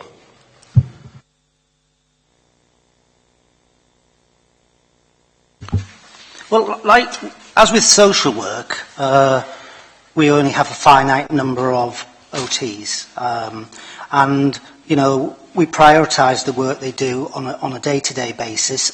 Usually it's about promoting safety in the community or getting people out of hospital in a timely fashion. So the work, again, is diverted quite quickly and on a daily basis. We have seen, we believe, some improvements in the introduction of a duty pod. And I know there's a report coming to the committee about that, I think, next time, because we think that the OT there is also diverting quite a lot of work, so people are getting a speedier response to their requirements for, say, small aids and adaptations. So I think it's one that it is, again, as I said earlier, it's dynamic, it changes on a daily basis. It's like social work, we could always do with more, but there is also the problem of recruiting OTs. You know, it seems to be a problem area in many local authorities. Health don't seem to have the same problem as recruiting them as local authorities. So I think I do think it should remain a target, actually, because it covers so many areas. I mean, you know, we've had endless debates around the performance on DFGs, and I'm pleased again to note that there has been some change, and we've worked very hard to achieve that. But I can't see how we wouldn't monitor it when it has such a key impact on things like delayed transfers of care. We'd have to be monitoring it within the service area anyway. So there's absolutely no reason why we couldn't or shouldn't have a target. I think that target can also be used. I mean, if you like, if Sue or I want to come and argue for greater resources, that is one of the things we would look at, isn't it? The performance of the OTs that we currently have and their workload. So I think it probably should be there, Councillor. And I can't say I'm surprised it's been moved, but I think we need to look at it. Ray? Do you, if you've not got OT capacity, because I do know something a little bit about this, buy in private OT or extra OT on a contract basis if you haven't got enough of them? We've struggled to get any OT capacity in from agency. They don't really exist. So what we tend to do, just work the OTs we've got very hard and prioritise the work on a daily basis. But it isn't out there, Councillor, to get easily. That's the honest enough answer. I can see where you're coming from on that. Okay. Jeff? Yeah, I've just got one about looked after children for Keith as well. It's about dentistry. Apparently we've got a target for 75% of our looked after children percentage to have their teeth checked by a dentist during the year. That's for 15-16. In 13-14 we achieved 98.71%. So why are we falling, and what can we do to make it 100? It's very difficult to take a teenager to the dentist when they're refusing to go. And, so the target should be high. That we should always try to get them to go. But very often you'll find that, as with the health assessments, the older the children or young people get, the more reluctant they are to engage in that process. And, it's not a flippant answer, councillor. I think, we know it's incredibly important. But, the performance, it looks as if at Q3 it's gone up to 90.22. So it's going in the right direction, but it should be high. But, it is very difficult when you've got a 6'1" teenager saying, I ain't going, and that does happen, I've got this image, Keith. You take it. Sorry, you do have that image. Thank you. Thank you very much. Anybody else? Any other questions on that one? Okay. We're now on to the last topic, and this is what Dana and Duncan have been waiting for. Recycling. And who's number one? Is it Stuart who's on that one? Certainly, Chair. Yeah, I thought you said you wanted this. My question is, if the introduction of the skinny bin does not push people into recycling more, will we enforce against people who are not willing to recycle? And adding to that, does our enforcement policy need updating? I'm going to answer the second question first, if I may, Councillor Evans. We don't have an enforcement policy as a council. The council's stance has always been education and awareness, and we've never ever taken out enforcement against anyone. One of the things I was very clear about last year during the consultation and the various meetings that we had on the skinny bin, reducing residual capacity, is that as officers we think we need one going forward. And one of the things that will be coming forward to Council to agree, or Cabinet, is going to be an enforcement policy. That enforcement policy has been written. It's in draft form. We've consulted with colleagues on it, and it will shortly be coming in front of Duncan and I, ready to go forward to Cabinet and Council for agreement. So to answer the question, we will always try education and awareness first, but if we get to a point where that isn't working, then we will have an enforcement policy to fall back on. Thank you, Dana. Anybody want to come back on this at all?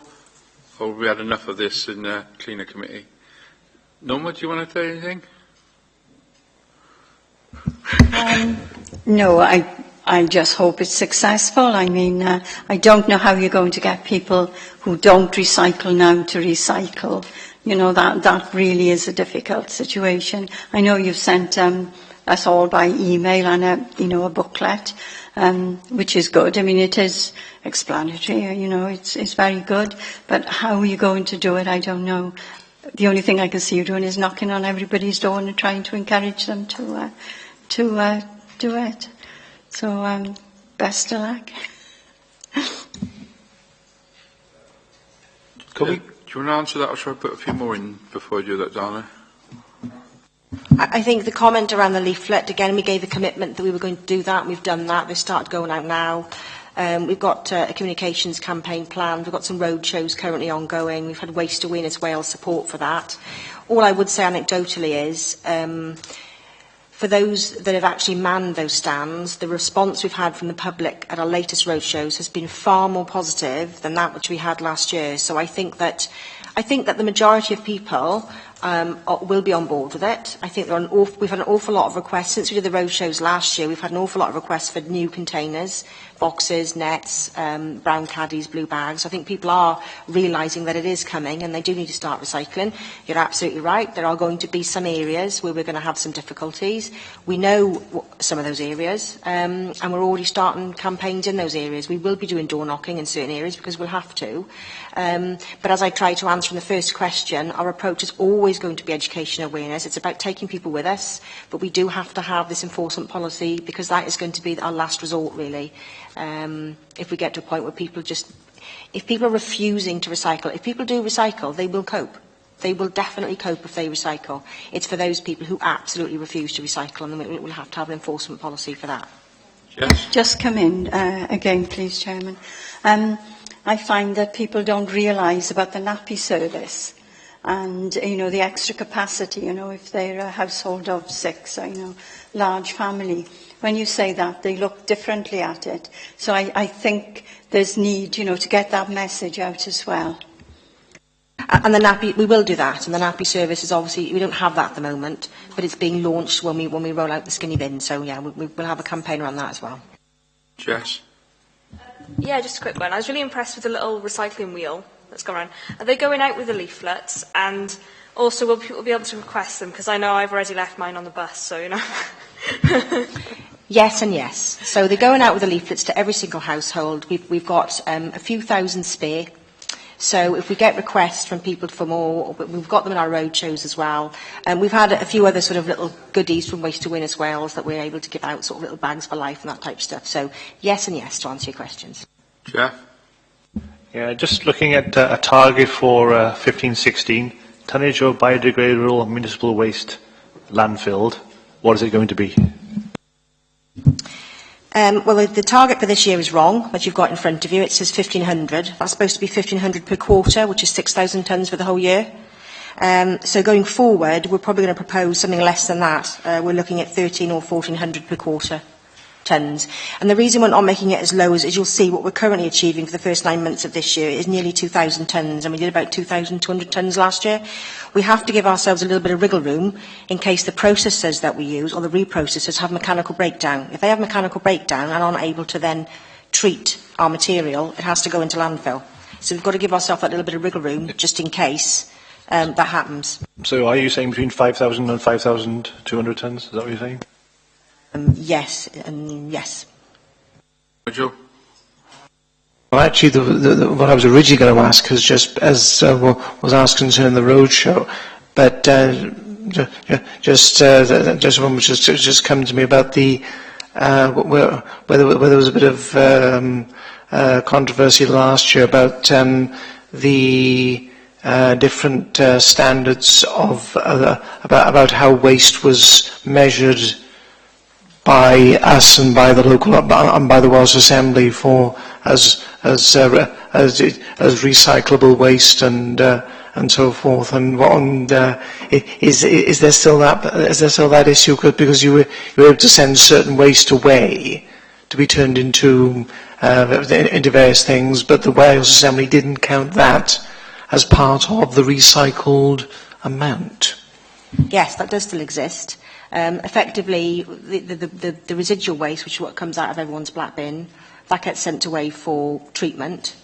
And some of that material can be reused, but we're not allowed to count it as recycled at the moment. What we can count as recycled is very clearly defined by Welsh Government. We follow that guidance, as does every authority. So what I'm saying here isn't just affecting Torfaen, it affects every authority, so and across the board. So yes, it's still there, but the fact is we're not putting it in a hole in the ground. So even though we're not able to count it towards our targets for recycling, the fact is we're still helping the environment because we're not landfilling it. Although it's not as good as it could be, it's still good. Well, it doesn't seem fair, does it, really? I couldn't comment. Glenn? Yeah, I mean, I've been trying to look at these indicators and match them up to what are our priorities for the council. And also so that we as councillors and members of the public can understand what we're doing. So seems to be one indicator that's missing from here. And I've got a couple of others I'd like to go back to in other areas, if it's okay with you, Chairman, later on.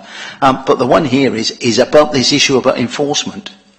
There seems to be no indicator in here that indicates what we are doing about enforcement. It tells us how well we're doing and things like that, but it doesn't tell us what we're doing to. And I think there should be, because obviously there's going to be issues with the new smaller bin. We all know that there's a lot of people that do not recycle at all and who are not going to be able to cope. So I think there should be something in here about enforcement and what we're doing, how many fines or how many people we're taking to court or whatever. I know that we've certainly got there's a measure within FUNON around enforcement. I couldn't find it just looking through that paperwork, but we've definitely got something in FUNON.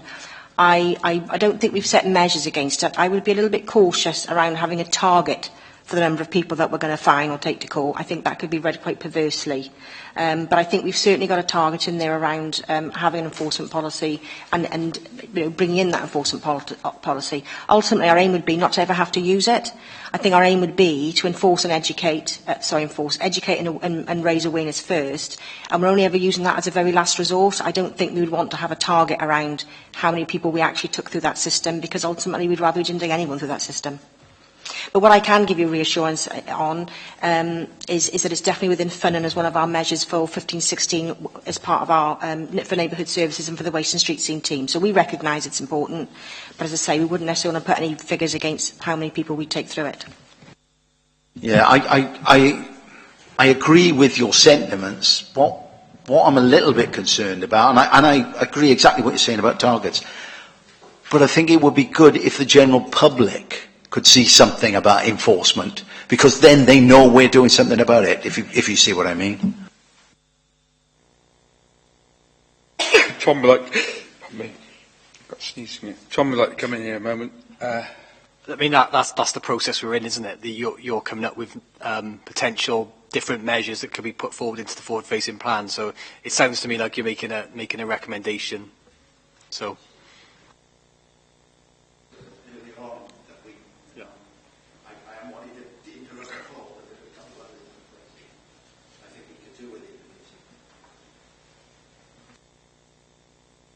Any more on this? I'm going to ask a question on biodegradable, because I'm looking at it and it looks like the target, we did quite a lot. What's happened to the biodegradable green waste coming back as municipal compost? Because every allotmenter, which is my other role in life, would love to have this stuff as something they could put on the allotments. We've got 44 odd allotments as we are now, and we're being entreated as part of our obligation of sustainability to actually use that stuff and get our hands on. I'm sure every gardener in the borough would like to get hands on it. We just don't seem to have seen sight and sound of it. Currently, we're not able to offer that service, but we are. It's in our plan. Good. So, with our new household waste recycling centre and with the new contract we've got for running that, it is part of our plan to make sure that any compost we get back from composting our green material is available for sale. Back to gardeners or allotment holders or whomever. So it's on our list of things to do. Any idea when? No, I can't give you a time frame. It's part of the contract for the new contractor starting on the 1st of April. How soon they can get that up and running, I can't give you a time frame. But we all love that, because what we've been told, in terms of global warming mitigation, it's actually quite an important resource, to be honest. Yeah, and we recognise that. So yeah. It is part of the contract going forward, but until they're up and running, I can't really give you a time frame other than we've had a number of requests about it, and we are definitely looking at it because we think it's a good thing to do. So. Right, question number 2. That was you, Norma, wasn't it? Might be Chair. Pardon? Yeah, I'll take it. We already have issues with excess bin bags not being collected. Do we foresee this issue getting worse? I think this relates back to the question I gave, the answer I gave to a question earlier. I think the reason we might have some excess baggage side waste now is because individuals aren't recycling. I think if people were recycling, there wouldn't be a need. So I guess the simple answer is that if people still refuse to recycle, then it will get worse with a smaller bin, because they're going to have a smaller bin size. And so that's when the first question comes into play around what do we do about that. And our approach to that is always going to be to go door knock, to speak to people, to raise awareness of what's available, to educate them, to try and change people's behaviours as best as we can. But once we've had every single tool in our toolkit, our final tool to use, if we absolutely have to, would be enforcement. Just come in with something else, Chairman.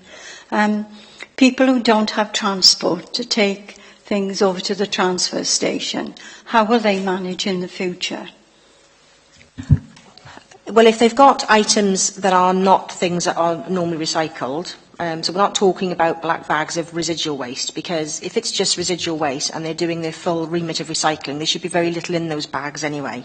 So we're either talking about black bags which are filled with recycled material, which shouldn't be there anyway, and we would encourage them to recycle those at their curbside, at their home.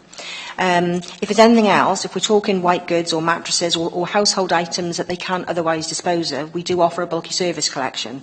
So for people who don't have transport, they can apply for that service. I'm thinking of the white category, you know, on your little wheel. It says on that they need to be taken to the transfer station.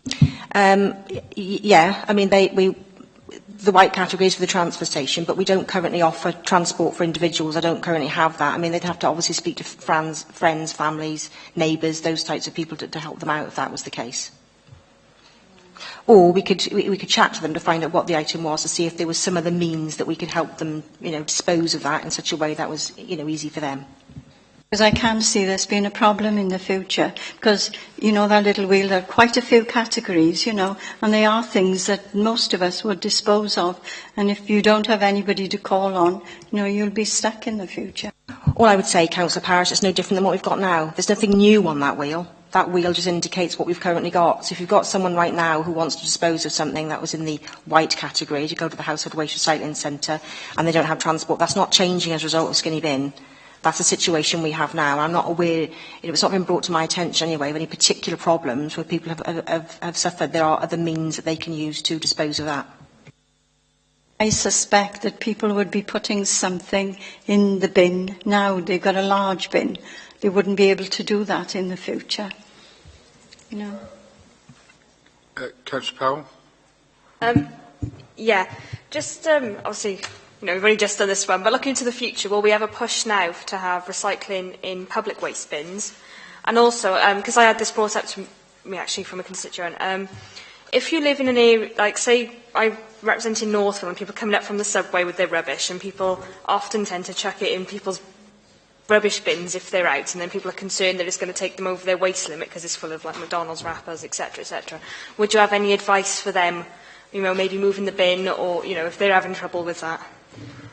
Generally, and it's part of our service standards, what we ask residents to do is to withdraw their containers into their property, or at the back of their property, or the side of their property. So rather than leave it at the front where it's accessible to people, that's what we'd recommend people, residents to do. There's not really a weight limit on residual waste. We don't weigh the waste. It's more about the capacity within the bin, really. And that would be my only advice to them, really, is to withdraw the receptacle to prevent people from doing that. Cameron? Thanks. I just wonder, before we actually change over to the skinny bins, are we going to monitor formally so that you get a list of people who are constantly filling the big bins? Because they're the ones who are obviously not recycling. Yeah, we do. We know the problem areas. We already know what the problem areas are. So we have got a list of those, and we do have a plan to actually go door knock in those areas and actually run little campaigns in those areas to encourage people to recycle more before the skinny bin comes in. Otherwise, there will be a difficulty once the skinny bin comes in. However, we're geared up ready so that if we have areas where once the skinny bin comes in, they're not recycling and they're now producing lots of side waste. Well, we have a policy on side waste, which we've had for quite some time, and we will then, we will enact together with the enforcement policy and education awareness. We can then enact that as we go through. It's going to be about working with people as we go forward. But what we can't accept, or what we can't do, is just give in to people who just refuse to play their part. Can I quickly come back? I understand that there might be general areas, but I'm thinking of areas where you wouldn't expect it. I do know some people who constantly fill their bins simply because they don't recycle, and they're individuals. Are you going to keep any sort of monitoring numbers of their properties or whatever? If we're made aware of them, so the people that you just mentioned, if you'd quite like to email me those, I'd be quite happy to keep a list. And the same for other members, because the more we can do in advance of the rollout, the better it will be for everyone concerned, really. But I would also say that neighbours have a part to play here. It isn't just about the resident and the council. This is about saying that not recycling is socially unacceptable.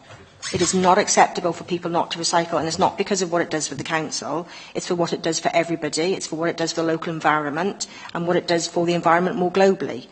So I think that neighbours have a part to play here in trying to cajole their neighbours into saying, come on, it's quite easy to do. You're given all the receptacles. They don't cost anything.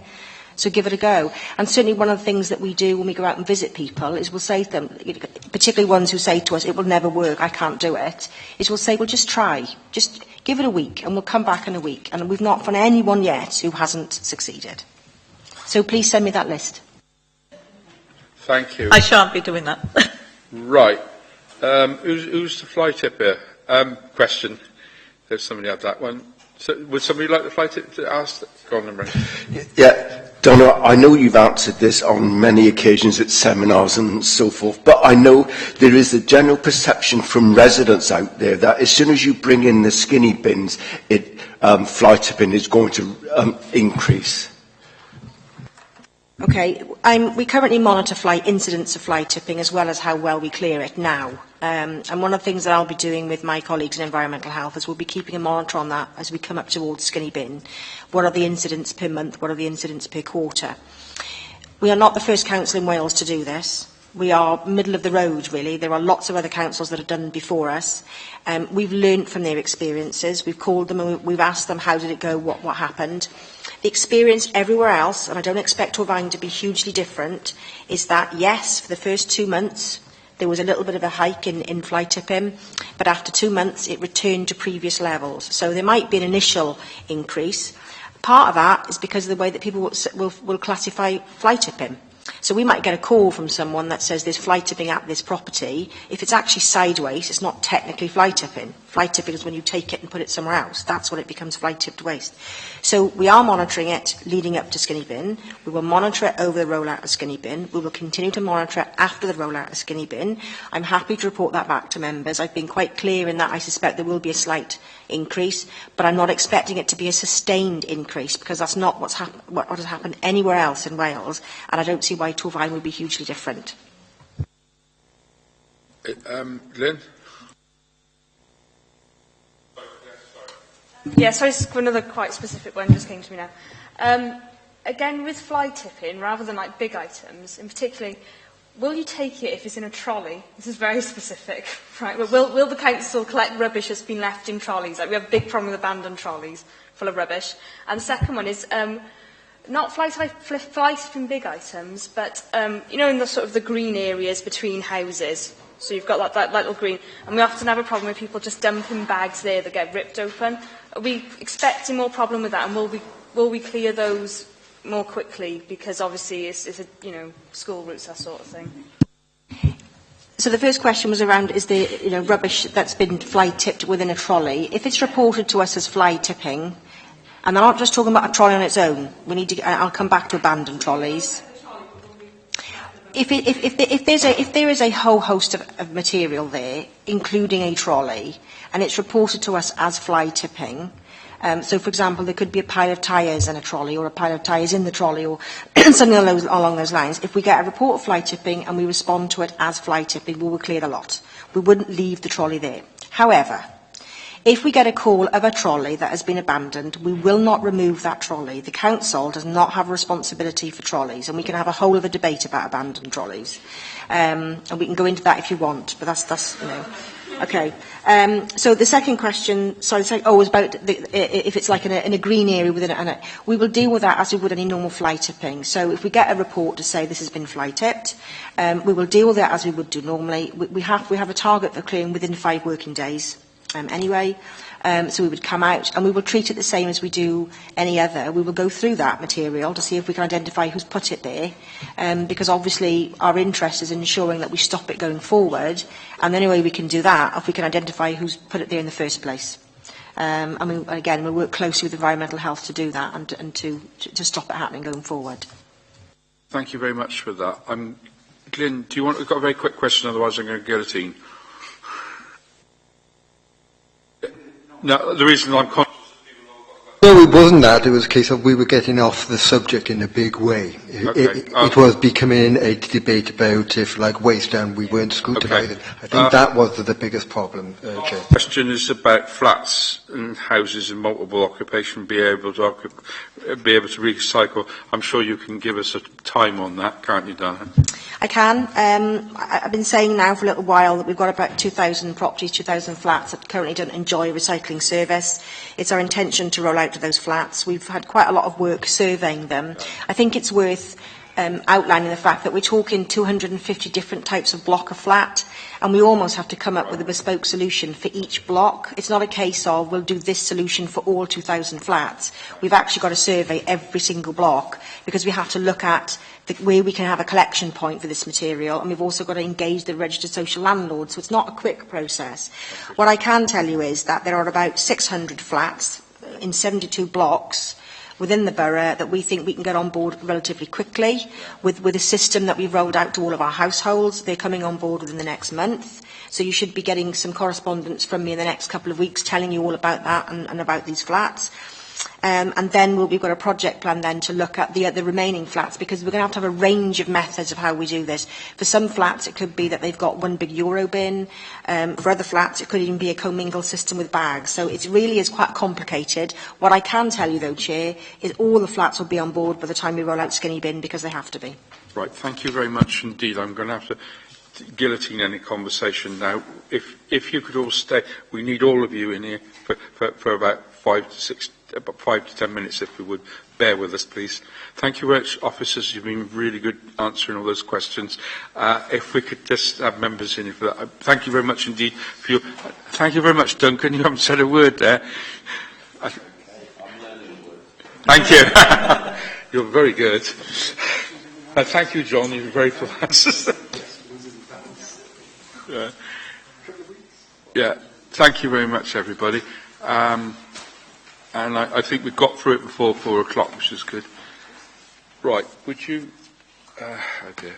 Thank you, Dana, for that. Are you... Thank you. Just trying to get everybody out of here before about 4 o'clock-ish. That's lovely. Thank you. Lovely. It's good, this.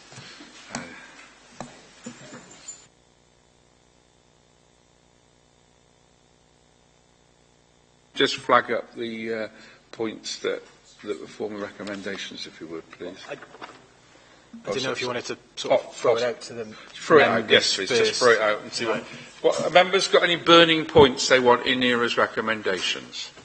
Things that hit us in the face.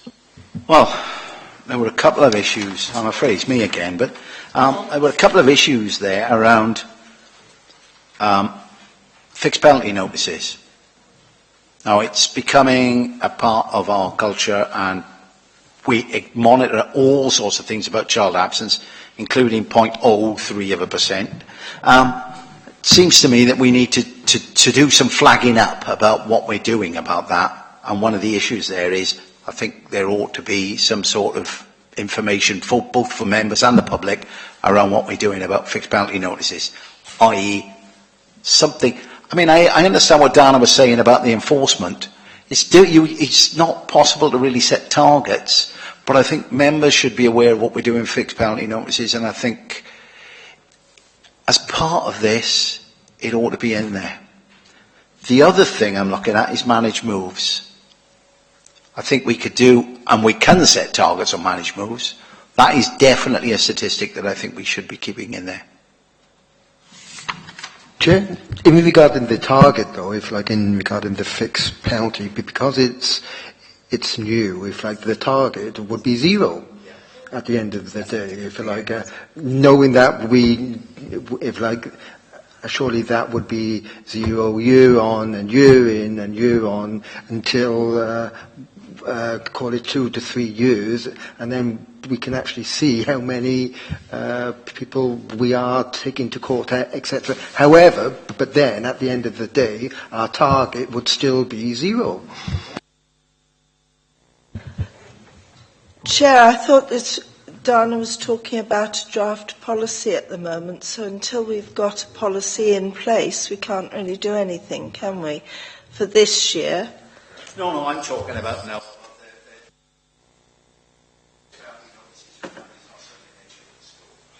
Torvine doesn't do many of. Yeah, Torvine doesn't do many of those at all. Blaenau Gwent does, but very few come up in the courts in Torvine. That's why I think it should be a stat that we're monitoring. Right. Any more burning ones that you come straight out at us. Have you got any more there, Glyn? You're normally good at this. I am concerned that there's an awful lot in with no comparative data. Right. How do we address it?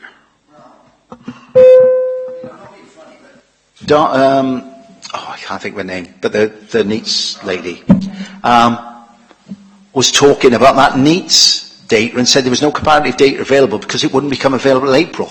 But the comparative data is for 13-14, so it should have been available in April 15. Well, yeah, sorry, 13-14, yeah, April 15. But I still think that there is a method that they could do this where they give us comparative data, adjust it even for last year so that we've got something to work with. Because we report certain national measures, they're either called NSIs or PAMs, which are National Strategic Indicators or Performance Accountability Measures. They're the ones where we put the comparative data in. But it doesn't necessarily mean that there aren't data sets out there available where we could pull in comparative information. So we probably could have done more to actually get that comparative information in, but we'd have to sort of go into a lot more data sets than we currently do, which is just to look at the statutory measures that we have to report to Welsh Government each year. The other thing that put me in the eye... I think Keith Rutherford accepted the point that there was comparative data that could have been used, and he was frank enough to admit that. Okay, so where are we going on comparative data? We want more of it, or want it better focused? Well, the difficulty with it is that we're trying to make judgments from the statistics that we're given, and if we've got no comparative data, quite often the statistics themselves, from a councillor point of view, is useless. We don't know what good data is, what bad data is, what is a good standard, what isn't. We've been... Veronica?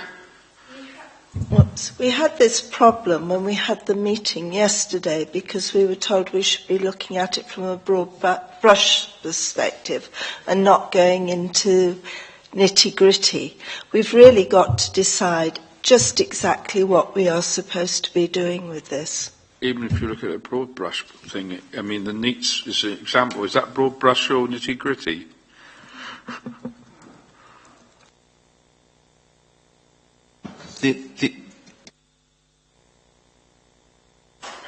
Can I make one general observation, if I may, from the chair? Because one thing it did get me about, I will go on to about recycling and the thing. I still think we need a general handbook for every house in the borough. How you do that, I don't know. But rather than do these road shows, which I've been generally dissatisfied. God? We are having them. We had some put in our pigeonholes, and every household will have a leaflet. Yeah, with this wheel on it to tell you exactly where to put everything. Yeah. It's not what I consider a recycling handbook. Veronica knows what I'm on about.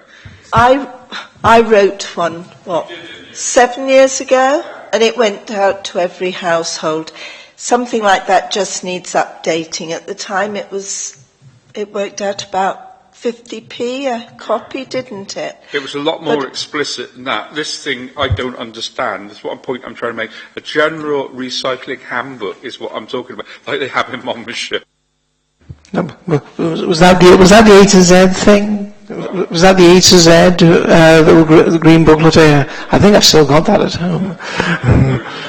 I think also when it comes to the wheel, it's going to be out of date shortly. I don't know if you have noticed, but because when it comes to the nappies, at the moment it says to dispose.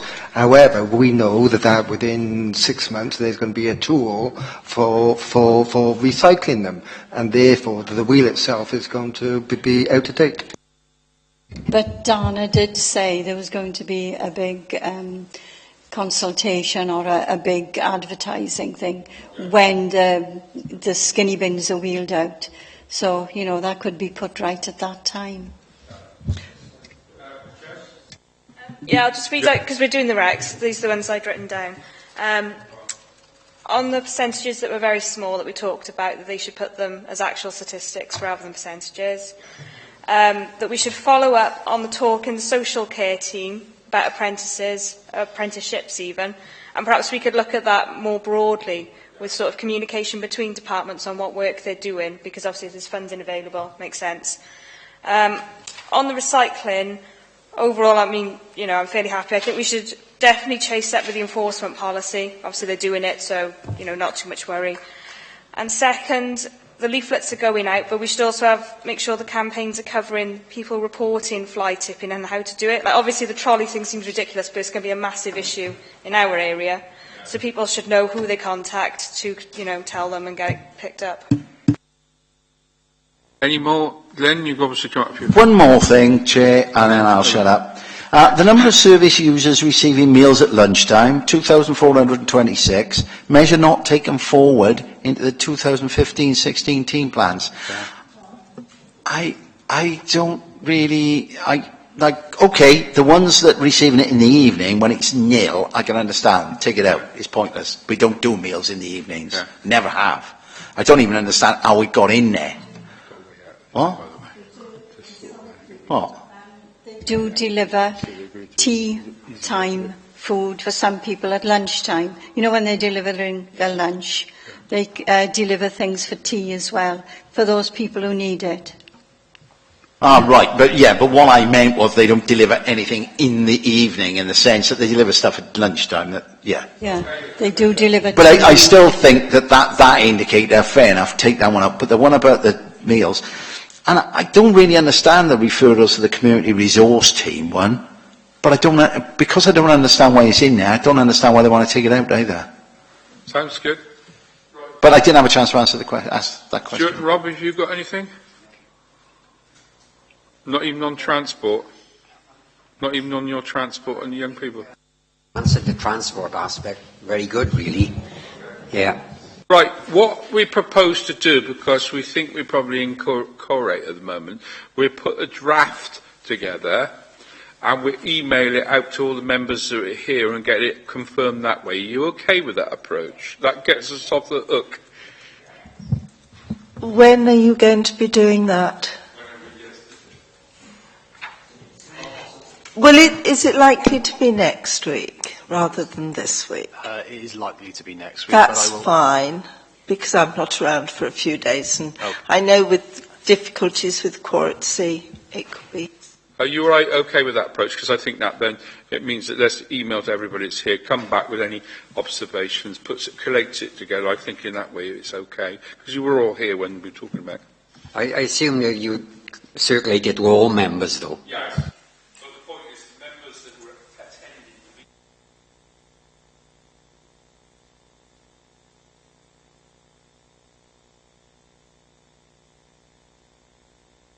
Everybody come and contributing. I hope this approach was okay. It seemed to work a bit better. We weren't too much.